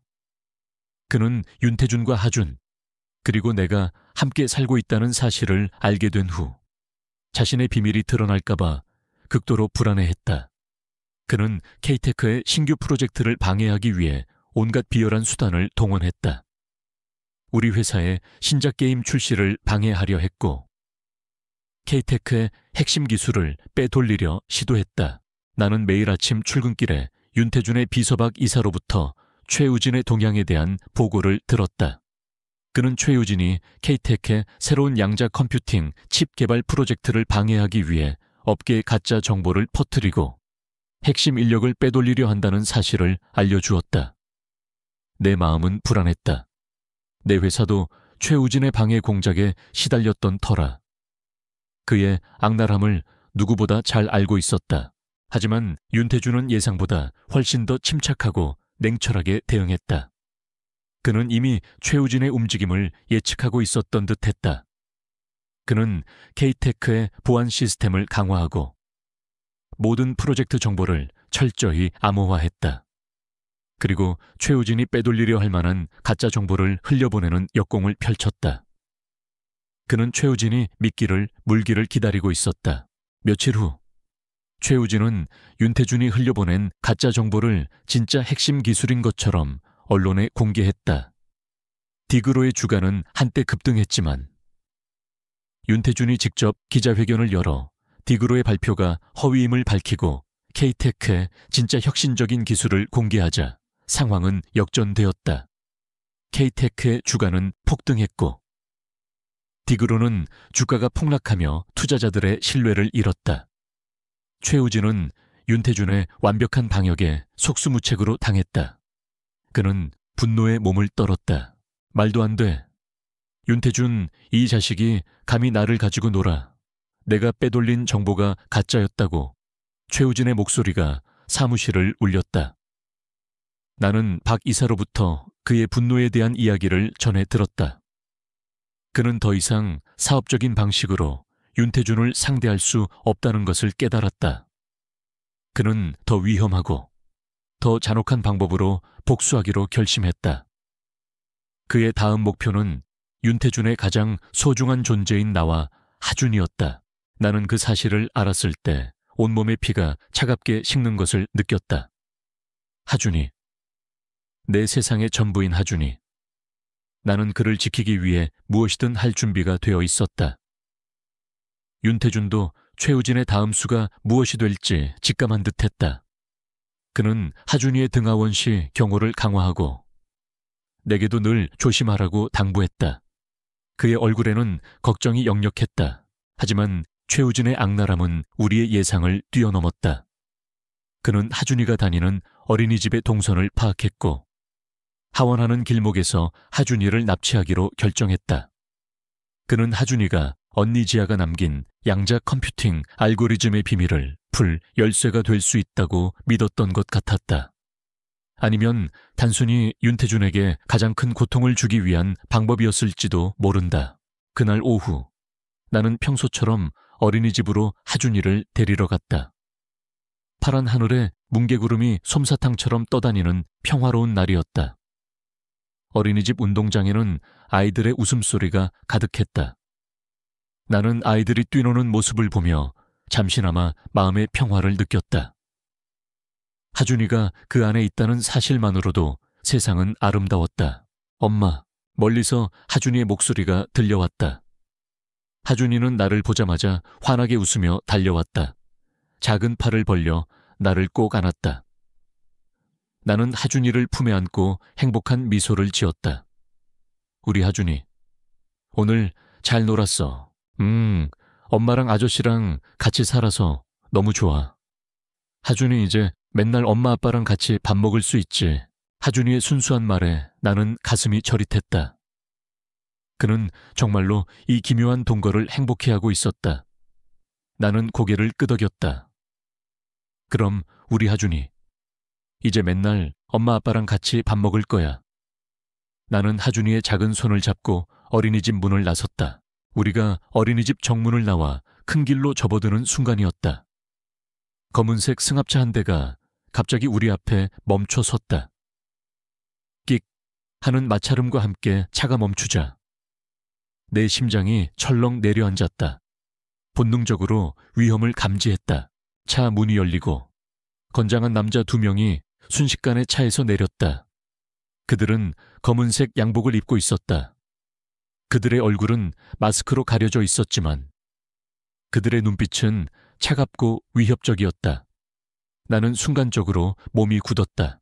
하준아, 엄마 손 꼭 잡아. 나는 하준이를 내 등 뒤로 숨기려 했지만 때는 이미 늦었다. 남자들은 번개처럼 움직였다. 한 명이 내 팔을 잡고 다른 한 명은 하준이에게 달려들었다. 이 아이를 데려가야 합니다. 한 남자가 내게 말했다. 그의 목소리는 낮고 위협적이었다. 나는 필사적으로 하준이를 놓지 않으려 했지만 그들의 힘을 이길 수 없었다. 하준이는 놀라서 비명을 질렀다. 엄마 싫어, 엄마. 하준아, 하준아. 나는 소리쳤다. 내 목소리는 절규에 가까웠다. 나는 그들을 뿌리치고 하준이를 되찾기 위해 발버둥 쳤지만 그들은 나를 강하게 붙잡았다. 남자의 팔에 뱀 문신이 새겨져 있는 것을 순간적으로 보았다. 섬뜩했다.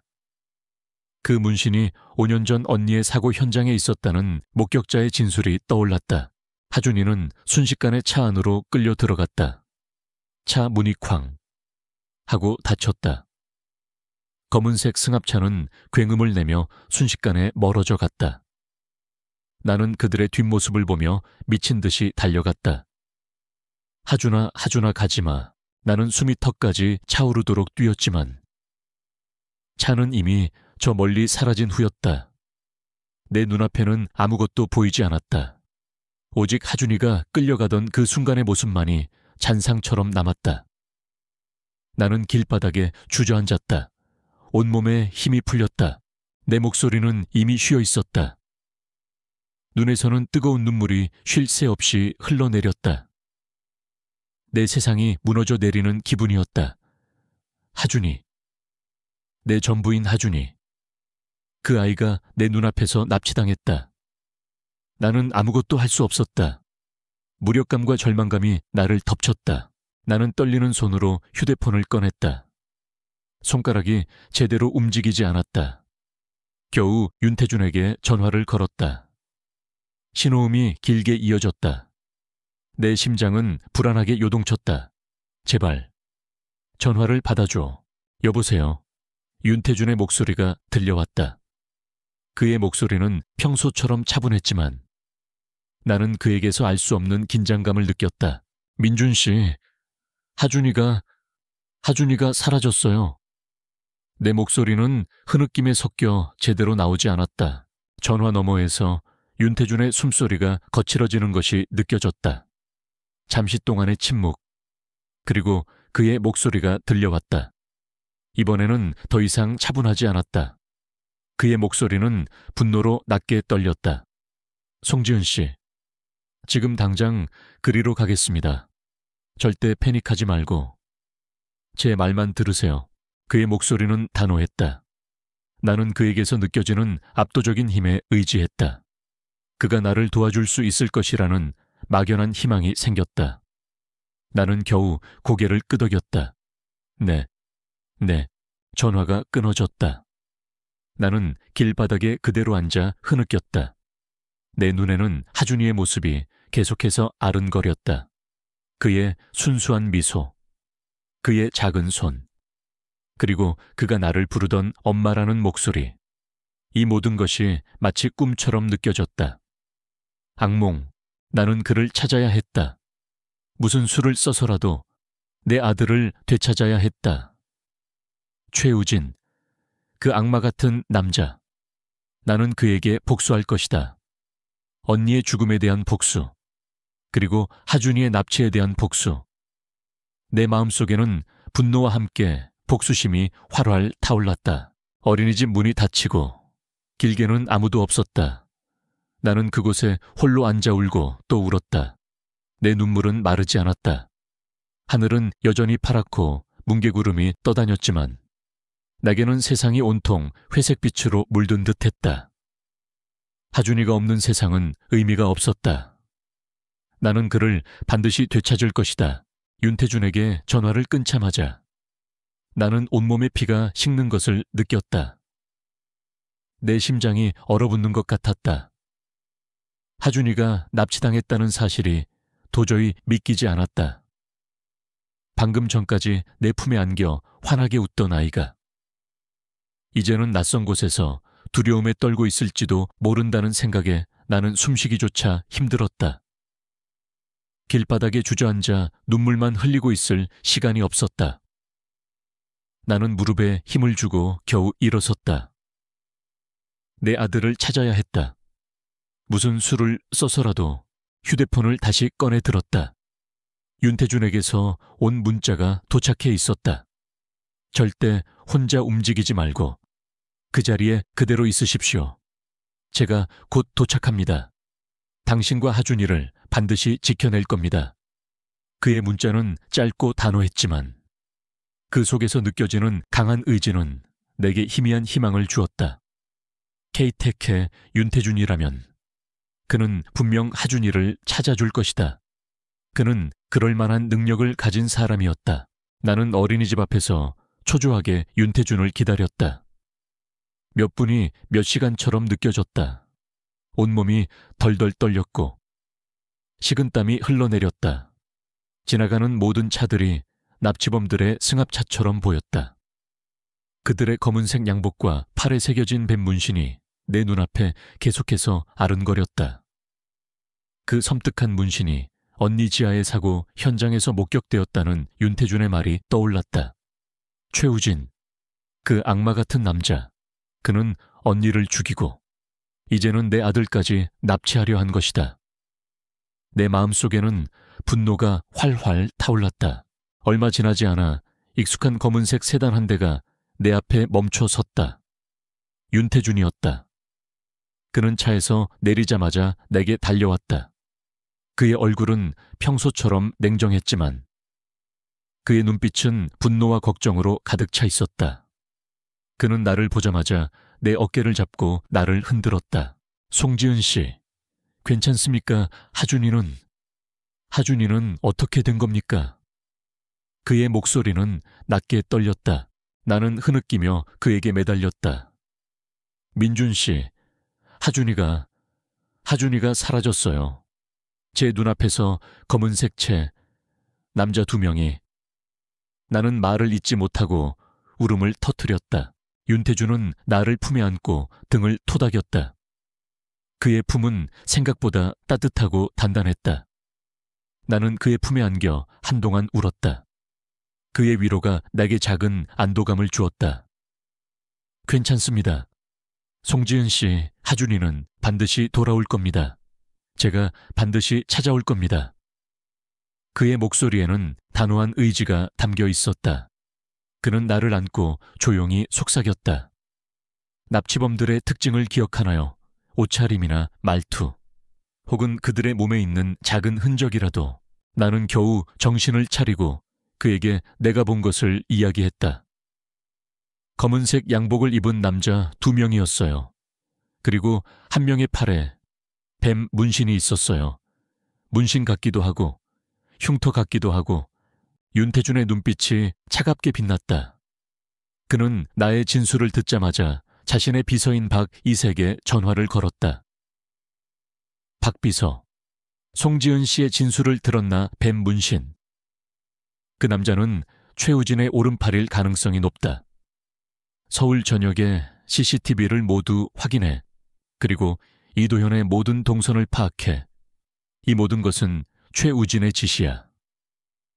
그의 목소리는 분노로 낮게 떨렸다. 그는 내게 최우진이 K테크의 라이벌 기업인 딩로의 부회장이라는 것을 다시 한번 상기시켜 주었다. K테크의 압도적인 기술력과 인력이 총동원되었다. 윤태준의 지시에 따라 K테크의 보안팀은 서울 전역의 모든 CCTV를 분석하기 시작했다. 박 비서는 최첨단 영상 분석 시스템을 이용해 납치범들이 탄 승합차의 동선을 추적했다. 몇 시간 후 박 비서에게서 전화가 걸려왔다. 부회장님, 납치범들이 탄 차량이 한적한 창고 건물로 들어가는 것을 확인했습니다. 그리고 그 차량의 차주는 디그로의 박 이사였습니다. 그리고 그 차에 조수석에 앉아있던 남자의 팔에 뱀 문신이 새겨져 있는 것을 확인했습니다. 박 비서의 보고에 윤태준의 눈빛은 더욱 차갑게 빛났다. 뱀 문신. 그것은 5년 전 언니 지아의 교통사고를 목격한 목격자의 진술에서 나왔던 것이었다. 목격자는 뱀 문신을 한 남자가 현장에 있었다고 말했지만 경찰은 그를 단순한 목격자로 치부하고 사건을 종결시켰었다. 이제 모든 것이 명확해졌다. 언니의 죽음도, 하준이의 납치도 모두 최우진의 지시였다. 윤태준은 내게 이 모든 사실을 이야기했다. 나는 충격에 휩싸였다. 그럼 언니의 죽음도 최우진의 지시였어요. 하준이 아빠를 찾았다는 이유만으로 언니를 죽인 거였어요. 내 목소리는 분노로 떨리고 있었다. 아닙니다, 송지은 씨. 언니의 죽음은 하준이 때문이 아니라 최우진이 송지아 씨가 개발하던 양자 컴퓨팅 알고리즘을 빼돌리기 위함이었습니다. 최우진은 송지아 씨가 그 기술을 외부에 유출할까봐 두려워했던 것입니다. 윤태준은 언니, 지아의 죽음 뒤에 숨겨진 추악한 진실을 내게 털어놓았다. 내 심장은 분노와 슬픔으로 가득 찼다. 언니 지아는 단순한 사고로 죽은 것이 아니었다. 그녀는 최우진의 탐욕 때문에 희생된 것이었다. 나는 그에게 복수할 것이다. 언니의 억울한 죽음을 밝히고 하준이의 납치에 대한 죗값을 치르게 할 것이다. 민준 씨, 저도 같이 가겠습니다. 나는 윤태준의 손을 잡았다. 하준이는 제 아들이에요. 제가 직접 구할 겁니다. 윤태준은 나를 위험에 빠뜨리고 싶지 않은 듯 망설였다. 하지만 위험합니다. 그들은 무장하고 있을 겁니다. 상관없어요. 하준이가 위험한데 제가 가만히 있을 수 없어요. 저는 언니에게 아무것도 해주지 못했어요. 하지만 하준이는 반드시 제가 지켜낼 겁니다. 내 눈빛은 단호했다. 내 마음속에는 두려움보다 강한 의지가 활활 타올랐다. 윤태준은 잠시 나를 응시했다. 그는 내 눈빛에서 느껴지는 강한 의지를 꺾을 수 없다는 것을 깨달은 듯했다. 좋습니다. 하지만 제 옆에 꼭 붙어 있어야 합니다. 절대 떨어지지 마세요. 그의 목소리에는 걱정이 담겨 있었다. 밤늦은 시간, 윤태준과 나, 그리고 K테크의 특수보안팀은 하준이가 갇혀있는 창고 건물로 향했다. 어둠이 짙게 깔린 도시는 고요했다. 우리의 차는 소리 없이 어둠 속을 가르며 달렸다. 내 심장은 불안하게 뛰었지만 윤태준의 옆에 있다는 사실만으로도 나는 조금이나마 안도감을 느꼈다. 창고 건물은 도시 외곽의 한적한 곳에 자리 잡고 있었다. 낡고 허름한 건물은 마치 거대한 그림자처럼 어둠 속에 잠겨 있었다. 우리는 차에서 내려 건물 안으로 조용히 잠입했다. 윤태준의 보안팀은 능숙하게 건물의 잠금 장치를 해제하고 안으로 들어섰다. 나는 윤태준의 뒤를 따랐다. 그의 손은 내 손을 꽉 잡고 있었다. 그의 손에서 느껴지는 따뜻함이 내게 힘을 주었다. 창고 안은 어둠과 정적으로 가득했다. 우리는 조심스럽게 발걸음을 옮겼다. 희미한 불빛이 새어나오는 곳으로 향했다. 발걸음을 옮길 때마다 내 심장은 더욱 격렬하게 뛰었다. 하준이, 내 아들 하준이, 우리가 목적지에 다다랐을 때 나는 숨을 들이켰다. 창고 안에는 박 이사와 뱀 문신을 한 남자를 포함한 여러 명의 부하들이 하준이를 둘러싸고 있었다. 하준이는 작은 의자에 묶여 있었다. 그의 얼굴은 피곤해 보였지만 그의 눈빛은 두려움 대신 호기심으로 가득 차 있었다. 그는 납치범들의 통신 내용을 해독하고 창고 안의 구조를 머릿속으로 파악하고 있는 듯했다. 나의 천재적인 아들 하준이는 납치범들이 잠시 한눈을 파는 사이 손목에 묶인 줄을 몰래 풀었다. 그리고 그는 자신의 작은 노트북을 꺼내 들었다. 그가 무슨 일을 하려는지 직감했다. 하준이는 그 작은 손으로 노트북의 키보드를 빠르게 움직였다. 납치범들은 그가 무엇을 하는지 알지 못했다. 그들은 그저 하준이가 겁에 질려 웅크리고 있는 줄로만 생각했다. 그 순간 창고 안의 보안 시스템에서 경고음이 울렸다. 납치범들은 당황한 듯 서로를 쳐다보았다. 뭐야, 무슨 일이야? 그들은 당황해서 주위를 둘러보았다. 바로 그때였다. 윤태준과 K-테크 보안팀이 창고 안으로 들이닥쳤다. 움직이지 마라. 우리는 K-테크 보안팀이다. 윤태준의 목소리가 창고 안을 울렸다. 그의 목소리에는 압도적인 권위와 분노가 담겨 있었다. 납치범들은 당황했지만 이내 총을 들고 방어하려 했다. 윤태준은 망설이지 않았다. 그는 자신의 훈련된 격투 기술을 사용했다. 총 대신 맨몸으로 그들을 제압했다. 그의 움직임은 빠르고 정확했다. 한치의 망설임도 없었다. 그는 납치범들의 팔다리를 정확하게 겨냥하여 제압했다. 그의 눈빛은 차갑게 빛났다. 나는 윤태준이 납치범들을 제압하는 동안 하준이에게 달려갔다. 하준아, 엄마가 왔어. 나는 하준이를 꼭 안았다. 그의 작은 몸이 내 품에 안기자 나는 안도감에 눈물을 흘렸다. 하준이는 내 품에 안겨 안심한 듯 눈물을 흘렸다. 엄마, 아빠가 올 줄 알았어요.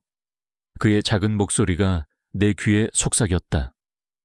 나는 하준이의 머리를 쓰다듬었다. 그는 이미 모든 것을 알고 있었던 것이다. 윤태준이 자신을 구하러 올 것이라는 것을. 납치범들은 모두 제압되었고 박 이사와 뱀 문신을 한 남자는 체포되었다. 윤태준은 박 이사를 향해 차갑게 말했다. 최우진에게 전해. 이제부터 우리의 진짜 싸움이 시작될 거라고. 그의 목소리에는 경고와 함께 선전포고가 담겨 있었다. 박 이사는 두려움에 몸을 떨었다. 그는 최우진의 모든 비밀이 윤태준에게 넘어갔음을 직감한 듯했다. 윤태준은 나에게 다가와 하준이의 머리를 쓰다듬었다. 그의 얼굴에는 안도감과 함께 알 수 없는 감정이 스쳐 지나갔다. 우리는 하준이를 데리고 창고를 빠져나왔다. 밤하늘의 별들이 유난히 밝게 빛나고 있었다. 그들은 이제 단순한 가족이 아니었다. 우리는 서로의 상처를 치유하고 서로의 목숨을 구해준 동반자였다. 우리는 이제 최우진에게 빼앗긴 모든 것을 되찾고 언니 지아의 죽음에 대한 복수를 시작할 것이다. 이 모든 것이 이제 시작이었다. 차가운 밤 공기를 가르며 윤태준의 빌라로 돌아왔을 때 내 심장은 여전히 진정되지 않았다. 하준이는 내 품에 안겨 잠이 들었지만 그의 작은 몸이 미세하게 떨리는 것을 느낄 수 있었다. 나는 그의 머리를 쓰다듬으며 눈물을 흘렸다. 내 아들을 잃을 뻔했다는 사실이 나를 미치게 했다. 윤태주는 한 손으로 하준이의 등을, 다른 한 손으로 내 어깨를 감싸 안았다. 그의 존재는 내게 큰 의지가 되었다. 빌라에 도착하자마자 윤태주는 하준이를 조심스럽게 방으로 데려다 주었다. 나는 그의 뒷모습을 보며 한숨을 쉬었다. 하준이의 방에서 나오는 윤태준의 얼굴에는 지친 기색이 역력했지만 그의 눈빛은 여전히 단호했다. 그는 나에게 따뜻한 차를 건네주며 거실 소파에 앉으라고 했다. 괜찮습니까? 송지은 씨, 그의 목소리는 평소보다 훨씬 부드러웠다. 걱정이 담겨 있었다. 나는 고개를 끄덕였다. 네, 덕분에요. 하준이를 구해주셔서 정말 감사합니다. 나는 진심을 담아 말했다. 윤태주는 아무 말 없이 차를 홀짝였다. 그의 시선은 창밖의 어둠을 향해 있었다. 그의 표정은 복잡했다. 하준이를 향한 안도감, 그리고 최우진에 대한 분노가 교차하는 듯했다. 그 뱀 문신 남자, 최우진의 오른팔인 박 이사입니다. 윤태준이 말했다. 그의 목소리에는 차가운 살기가 느껴졌다. 그들은 최우진의 지시를 받고 하준이를 납치했습니다. 하준이의 천재성을 이용하려 했을 수도 있고 저를 무너뜨리기 위함이었을 수도 있습니다. 나는 몸을 떨었다. 최우진의 악랄함은 내가 상상했던 것 이상이었다. 그는 언니 지아를 죽이고 이제는 하준이까지 납치하려 한 것이다. 내 마음속에는 분노가 활활 타올랐다. 나는 언니의 노트를 떠올렸다. 그 안에 언니의 죽음에 대한 진실이 담겨 있다는 것을 확신했다. 민준 씨, 제가 언니 유품에서 찾은 노트가 있습니다. 나는 조심스럽게 말을 꺼냈다. 그 노트 안에 언니의 죽음에 대한 단서가 숨겨져 있을 것 같아요. 그리고 최우진의 죄를 밝힐 증거도요. 윤태준의 눈빛이 흔들렸다. 그는 나를 똑바로 바라보았다. 노트요, 어떤 내용이 담겨 있습니까? 그의 목소리에는 기대감이 섞여 있었다. 양자 컴퓨팅 알고리즘에 대한 내용이에요. 언니가 디그로에서 개발하던 그 기술이요. 저는 잘 모르지만 굉장히 복잡한 수식과 다이어그램, 그리고 알 수 없는 기호들이 가득해요. 나는 언니의 노트를 가져오기 위해 자리에서 일어났다. 내 방으로 돌아가 옷장 깊숙이 숨겨두었던 언니의 노트를 꺼냈다. 그리고 거실로 돌아와 윤태준에게 건넸다. 그는 노트를 받아 들었다. 그의 얼굴에는 놀라움과 함께 알 수 없는 감정이 스쳐 지나갔다. 그는 노트를 조심스럽게 펼쳐보았다. 그의 눈빛은 진지했다. 그는 노트를 한 장 한 장 넘겨보며 깊은 생각에 잠겼다. 그의 손가락이 노트 위를 스치자 나는 언니의 천이 느껴지는 듯했다. 언니의 꿈, 언니의 열정, 언니의 아픔이 이 노트 안에 모두 담겨 있었다. 이건 단순한 연구 노트가 아닙니다. 윤태준이 말했다. 그의 목소리에는 감탄과 함께 확신이 담겨 있었다. 이 안에는 송지아 씨가 개발하던 양자 컴퓨팅 알고리즘의 핵심 기술이 담겨 있습니다. 그리고 암호화되어 있군요. 나는 그의 말에 놀랐다. 언니가 그 노트를 암호화해 두었을 줄이야. 언니는 끝까지 자신의 기술을 지키려 했던 것이다. 이 노트를 해독해야 합니다. 이 안에 최우진의 모든 죄가 담겨 있을 겁니다. 윤태준이 말했다. 그의 눈빛은 불꽃처럼 타올랐다. 그는 즉시 K-테크의 보안팀과 연구원들을 소집했다. 한밤중이었지만 그들은 윤태준의 지시에 따라 빌라로 속속들이 모여들었다. 빌라의 한쪽 공간은 순식간에 임시 연구실로 변했다. 수많은 컴퓨터와 모니터들이 설치되었고 연구원들은 밤샘 작업에 돌입했다. 나는 그들의 모습을 보며 언니의 노트가 얼마나 중요한 의미를 가지는지 실감했다. 나는 그들 옆에서 밤새도록 기다렸다. 연구원들은 노트를 분석하고 암호화된 코드를 해독하기 위해 애썼다. 윤태준은 그들 사이를 오가며 지시를 내리고 함께 머리를 맞대고 고민했다. 그의 얼굴은 피곤해 보였지만 그의 눈빛은 한치의 흐트러짐도 없었다. 그는 언니의 죽음에 대한 진실을 밝히고 최우진에게 죗값을 치르게 하기 위해 모든 것을 걸고 있는 듯했다. 몇 시간 후 한 연구원이 소리쳤다. 부회장님 해독했습니다. 양자 컴퓨팅 알고리즘의 전체 코드입니다. 그리고 암호화된 파일 안에 숨겨진 영상 메시지도 있습니다. 우리는 모두 모니터 앞으로 달려갔다. 화면에는 익숙한 얼굴이 나타났다. 언니 지아였다. 그녀는 영상 속에서 환하게 웃고 있었다. 그녀의 미소는 너무나 슬펐다. 지은아, 이 영상을 네가 보게 될 줄은 몰랐네. 미안하다. 내가 너에게 너무 많은 짐을 지워주는 것 같아서. 언니의 목소리가 들려왔다. 나의 눈에서는 눈물이 왈칵 쏟아졌다. 언니의 따뜻한 목소리를 이렇게 다시 듣게 될 줄이야. 영상 속에서 언니는 자신의 연구에 대해 이야기했다. 그녀가 개발하던 양자 컴퓨팅 알고리즘은 혁신적인 것이었지만 동시에 위험한 것이었다. 디그로의 최우진 부회장은 이 기술을 이용해 불법적인 방법으로 이득을 취하려 했다는 것이었다. 언니는 최우진의 비리를 알게 되었고 그 사실을 세상에 폭로하려 했다. 하지만 최우진은 언니를 가만두지 않았다.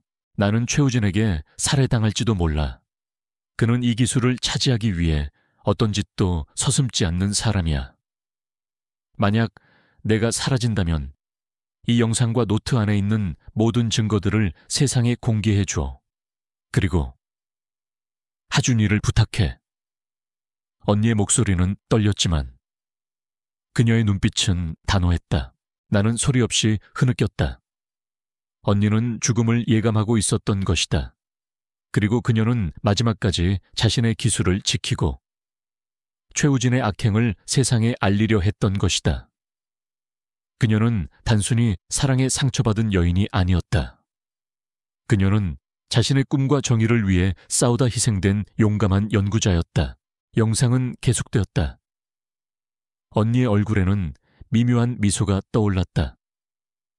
그리고 민준 씨에게도 전할 말이 있어요. 윤태준 씨, 당신은 저에게 짧지만 꿈 같은 시간을 선물해 주었어요. 당신과의 만남은 저에게 다시 살아갈 용기를 주었습니다. 비록 우리의 인연은 짧았지만 당신 덕분에 저는 마지막까지 희망을 놓지 않을 수 있었어요. 당신을 사랑했어요. 민준 씨, 언니의 마지막 말에 윤태준의 어깨가 크게 흔들렸다. 그는 눈을 감았다. 그의 얼굴은 슬픔과 죄책감으로 일그러졌다. 그는 언니의 사랑을 미처 알지 못했던 것이다. 그의 차가운 외면 뒤에 숨겨진 언니의 따뜻한 마음을. 영상은 끝이 났다. 정적이 흘렀다. 나는 하염없이 눈물을 흘렸다. 언니의 모든 아픔과 고통이 내게 전해지는 듯했다. 윤태준은 손으로 자신의 얼굴을 감쌌다. 그의 어깨는 미세하게 떨렸다. 그는 울고 있었다. 차갑고 냉철했던 KTEC CEO가 언니의 마지막 고백 앞에서 무너져 내리고 있었다. 미안합니다. 지아씨, 미안합니다. 윤태준의 목소리는 흐느낌에 섞여 제대로 나오지 않았다. 그는 언니의 노트를 꼭 껴안았다. 나는 윤태준의 옆에 앉아 그의 손을 잡았다. 당신의 잘못이 아니에요. 민준 씨, 언니는 당신 덕분에 마지막까지 희망을 놓지 않을 수 있었어요. 언니는 당신을 사랑했어요. 나는 그의 등을 토닥였다. 그는 고개를 들었다. 그의 눈은 빨갛게 충혈되어 있었다. 그는 나를 바라보았다. 그의 눈빛은 슬픔과 함께 알 수 없는 감정으로 가득 차 있었다. 우리는 서로를 마주보았다. 이 모든 진실 앞에서 우리는 더 이상 숨길 것이 없었다. 우리는 언니의 죽음에 대한 슬픔과 최우진에 대한 분노를 공유했다. 윤태준은 연구원들에게 지시를 내렸다. 이 모든 증거들을 철저하게 분석하고 정리해라. 최우진의 모든 비리를 세상에 공개할 것이다. 그리고 송지아 씨의 양자 컴퓨팅 알고리즘은 K-TEC의 이름으로 세상에 공개될 것이다. 그녀의 이름으로. 그의 목소리는 단호했다. 그는 언니의 마지막 유산을 지켜주려 했다.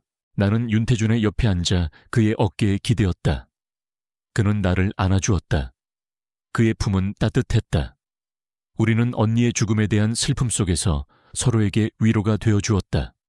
우리가 함께라면 이 모든 것을 이겨낼 수 있을 것 같았다. 언니의 억울한 죽음을 밝히고 최우진에게 죗값을 치르게 할 것이다. 그리고 하준이를 지켜낼 것이다. 밤은 깊어졌다. 윤태준의 빌라 안에서는 연구원들이 끊임없이 작업을 계속했다. 컴퓨터 화면에서 빛이 뿜어져 나왔고 키보드 소리가 끊이지 않았다. 이 모든 것이 언니 지아의 마지막 소원을 이루기 위한 것이었다. 언니는 이제 편히 잠들 수 있을 것이다. 어둠 속에서 진실이 빛을 발하는 순간이 다가오고 있었다. 최우진의 납치 사건은 내게도 그리고 윤태준에게도 더 이상 물러설 곳이 없다는 것을 깨닫게 해주었다. 하준이를 품에 안고 창고를 빠져나왔을 때 내 마음속에는 분노와 함께 굳은 결의가 타올랐다. 언니 지아의 억울한 죽음을 밝히고 최우진에게 그의 죗값을 치르게 할 것이다. 그리고 우리의 모든 것을 빼앗아갔던 그에게 우리가 가진 가장 강력한 무기인 진실을 던져줄 것이다. 윤태준은 밤샘 작업 끝에 언니의 노트에 담긴 양자 컴퓨팅 알고리즘의 모든 내용과 최우진의 비리에 대한 결정적인 증거들을 완벽하게 해독해냈다. 영상 메시지, 회계 장부, 그리고 최우진이 디그로의 핵심 기술을 빼돌리기 위해 저지른 모든 불법 행위에 대한 상세한 기록들이 고스란히 드러났다. 나는 그 모든 증거들을 보며 이를 악물었다. 언니가 죽으면서까지 지키려 했던 것. 그것이 바로 이 모든 진실이었다. 다음 날 아침 K-TEC 본사 대강당은 수많은 기자들로 북적였다. 윤태준은 K-TEC의 신임 부회장이자 하준이의 친부로서 기자회견을 열었다. 나는 그의 옆에 서 있었다. 내 손은 나도 모르게 떨렸지만 나는 애써 침착한 표정을 유지했다. 내 옆에는 윤태준의 비서박 이사가 굳은 얼굴로 서 있었다. 그는 K-TEC의 수장으로서 모든 상황을 통제하고 있었다. 윤태준은 단상 위에 섰다. 그의 얼굴은 여느 때처럼 차분했지만 그의 눈빛은 굳은 결의로 빛나고 있었다. 그는 마이크를 잡고 심호흡을 했다. 대강당 안은 순간 침묵에 휩싸였다. 모든 기자들의 시선이 그에게 집중되었다. 오늘 이 자리에 여러분을 모신 것은 지난 5년간 숨겨져 왔던 하나의 진실을 밝히기 위함입니다. 윤태준의 목소리는 낮고 차분했지만 그의 말 한마디 한마디는 대강당 안을 쩌렁쩌렁 울렸다. 그리고 그 진실은 K-TEC의 오랜 경쟁사 디그로의 최우진 부회장과 관련이 있습니다. 기자들 사이에서 술렁거리는 소리가 들려왔다. 예상했던 반응이었다. 윤태준은 잠시 침묵을 지킨 후 다시 입을 열었다. 5년 전 디그로의 연구원이었던 송지아 씨는 불의의 교통사고로 세상을 떠났습니다. 그녀의 죽음은 단순한 사고로 위장되었지만 우리는 그녀의 죽음 뒤에 숨겨진 추악한 진실을 밝혀냈습니다. 나는 숨을 들이켰다. 언니의 이름이 그의 입에서 나오자 내 심장은 아프게 저려왔다. 윤태준은 나를 흘긋 보았다. 그는 내게 힘내라는 듯 미세하게 고개를 끄덕였다. 송지아 씨는 당시 디그로에서 획기적인 양자 컴퓨팅 알고리즘을 개발 중이었습니다. 최우진 부회장은 이 기술을 자신의 것으로 만들기 위해 송지아 씨를 압박하고 협박했습니다. 그리고 송지아 씨가 이 모든 사실을 세상에 폭로하려 하자 그녀를 살해하고 교통사고로 위장했습니다. 윤태준의 말 한마디 한마디는 기자회견장을 충격에 빠뜨렸다. 기자들의 플래시 세례가 터지고 카메라 셔터 소리가 끊임없이 이어졌다. 나는 애써 눈물을 참았다. 언니의 억울한 죽음이 드디어 세상에 밝혀지는 순간이었다. 우리는 송지아 씨가 남긴 노트와 영상 메시지를 통해 이 모든 사실을 확인했습니다. 윤태주는 손짓했다. 대형 스크린에 언니 지아가 녹화한 영상 메시지가 재생되었다. 영상 속 언니는 자신의 연구에 대해 이야기하고 최우진의 비리를 폭로하고 있었다. 그녀의 목소리는 떨렸지만 그녀의 눈빛은 단호했다. 영상 메시지가 끝나자 대강당 안은 다시 한번 술렁거렸다. 기자들은 흥분한 듯 질문을 쏟아냈다. 최우진 부회장은 이 모든 사실을 부인하고 있습니다. K테크의 음모 아닙니까? 한 기자가 소리쳤다. 윤태주는 침착하게 마이크를 잡았다. 우리는 모든 증거를 가지고 있습니다. 송지아 씨가 개발한 양자 컴퓨팅 알고리즘의 원본 코드, 최우진 부회장이 디그로의 자금을 불법적으로 유용한 회계 장부, 그리고 최우진 부회장이 송지아 씨에게 협박했던 내용이 담긴 녹취록까지 모든 것은 명백합니다. 그는 증거 자료들을 스크린에 띄웠다. 해독된 양자 컴퓨팅 알고리즘의 복잡한 코드, 숫자로 가득한 회계 장부, 그리고 최우진의 목소리가 담긴 녹취록. 모든 증거들은 최우진의 죄를 명백하게 보여주었다. 그리고 지난 밤 최우진 부회장의 지시를 받은 자들이 제 아들 이지훈 군을 납치하려 했습니다. 윤태준의 목소리는 분노로 낮게 떨렸다. 그들은 이지훈 군이 송지아 씨의 아들이라는 것을 알고 그녀의 기술을 해독하기 위해 혹은 저에게 고통을 주기 위해 어린아이를 납치하려 한 것입니다. 하지만 저희 K테크 보안팀의 신속한 대처로 이지훈 군은 무사히 구출되었고 납치범들은 모두 체포되었습니다.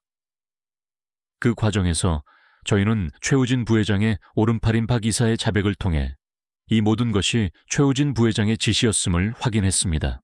기자들은 경악했다. 어린아이 납치라는 충격적인 사실에 모든 시선이 내게로 향했다. 나는 하준이를 보호하기 위해 고개를 숙였다. 최우진 부회장은 더 이상 사회에 발붙일 수 없을 것입니다. 우리는 모든 증거를 검찰에 넘겼고 그는 곧 법의 심판을 받게 될 것입니다. 윤태준의 목소리는 단호했다. 그는 최우진에게 마지막 경고를 날리는 듯했다. 기자회견은 성공적으로 끝났다. 언론은 최우진의 추악한 범죄를 낱낱이 보도했고 디그로는 주가가 폭락하며 투자자들의 외면을 받았다. 최우진은 결국 경찰에 체포되었고 모든 죄를 자백했다. 그는 언니 지아를 살해하고 하준이를 납치하려 한 죄로 무기징역을 선고받았다. 언니의 억울한 죽음이 드디어 세상에 밝혀지고 정의가 실현되는 순간이었다. 나는 윤태준에게 진심으로 감사했다. 그가 아니었다면 언니의 죽음은 영원히 어둠 속에 묻혔을 것이고 최우진은 자신의 죄를 숨긴 채 살아갔을 것이다. 그는 나의 가장 큰 짐을 덜어주었다. 언니의 복수를 해주고 하준이를 지켜주었다. 며칠 후 나와 윤태준은 함께 언니 지아의 납골당을 찾았다. 납골당 안은 고요하고 평화로웠다. 언니의 사진은 여전히 환하게 웃고 있었다. 나는 언니의 영정 앞에서 무릎을 꿇었다. 언니, 드디어 모든 것이 밝혀졌어. 최우진은 그의 죗값을 치르게 될 거야. 언니의 억울함도 이제는 풀렸을 거야. 내 목소리는 흐느낌에 섞여 제대로 나오지 않았다. 하준이는 아주 건강하고 밝게 자라고 있어. 언니가 남긴 양자 컴퓨팅 알고리즘도 윤태준 씨 덕분에 세상에 빛을 보게 될 거야. 나는 언니의 영정 사진을 쓰다듬었다. 내 눈에서는 뜨거운 눈물이 쉴 새 없이 흘러내렸다. 그것은 슬픔의 눈물이 아니었다. 언니의 한을 풀어준 안도감과 정의가 실현된 기쁨의 눈물이었다. 윤태주는 내 옆에 조용히 앉아 내 어깨를 감싸 안았다. 그는 아무 말도 하지 않았다. 그저 묵묵히 나와 함께 슬픔을 나누어 주었다. 그의 따뜻한 손길이 내게 큰 위로가 되었다. 지아 씨는 마지막까지 당신을 생각했습니다. 그리고 저를 사랑했다고 했습니다. 윤태준이 말했다. 그의 목소리는 슬픔과 함께 알 수 없는 그리움이 묻어나는 듯했다. 나는 고개를 끄덕였다. 알아요. 언니는 당신 덕분에 마지막까지 희망을 놓지 않을 수 있었어요. 언니는 당신을 사랑했어요. 우리는 잠시 동안 침묵에 잠겼다. 납골당 안에는 고요한 정적만이 흘렀다. 언니의 영정사진은 여전히 환하게 웃고 있었다. 언니는 이제 편히 잠들 수 있을 것이다. 모든 짐을 내려놓고 납골당을 나와 집으로 돌아오는 길, 윤태주는 내 손을 잡았다. 그의 손은 따뜻하고 단단했다. 우리는 아무 말 없이 손을 잡고 걸었다. 우리의 관계는 이전과는 완전히 달라져 있었다. 우리는 더 이상 비즈니스 연합이 아니었다. 우리는 서로의 아픔을 공유하고 서로에게 위로가 되어주는 동반자가 되었다. 하준이는 밤늦도록 깨어 있었다. 우리가 집으로 돌아오자마자 그는 잠옷차림으로 거실로 뛰어나왔다. 엄마, 아빠, 하준이, 아빠가 뉴스에 나왔어. 아빠, 진짜 멋있다. 하준이는 윤태준의 다리에 매달려 신이 나서 제잘거렸다. 윤태준은 하준이를 품에 안고 활짝 웃었다. 그의 얼굴에는 오랜만에 진심 어린 미소가 떠올랐다. 하준이는 그의 품에 안겨 세상에서 가장 행복한 아이처럼 웃었다.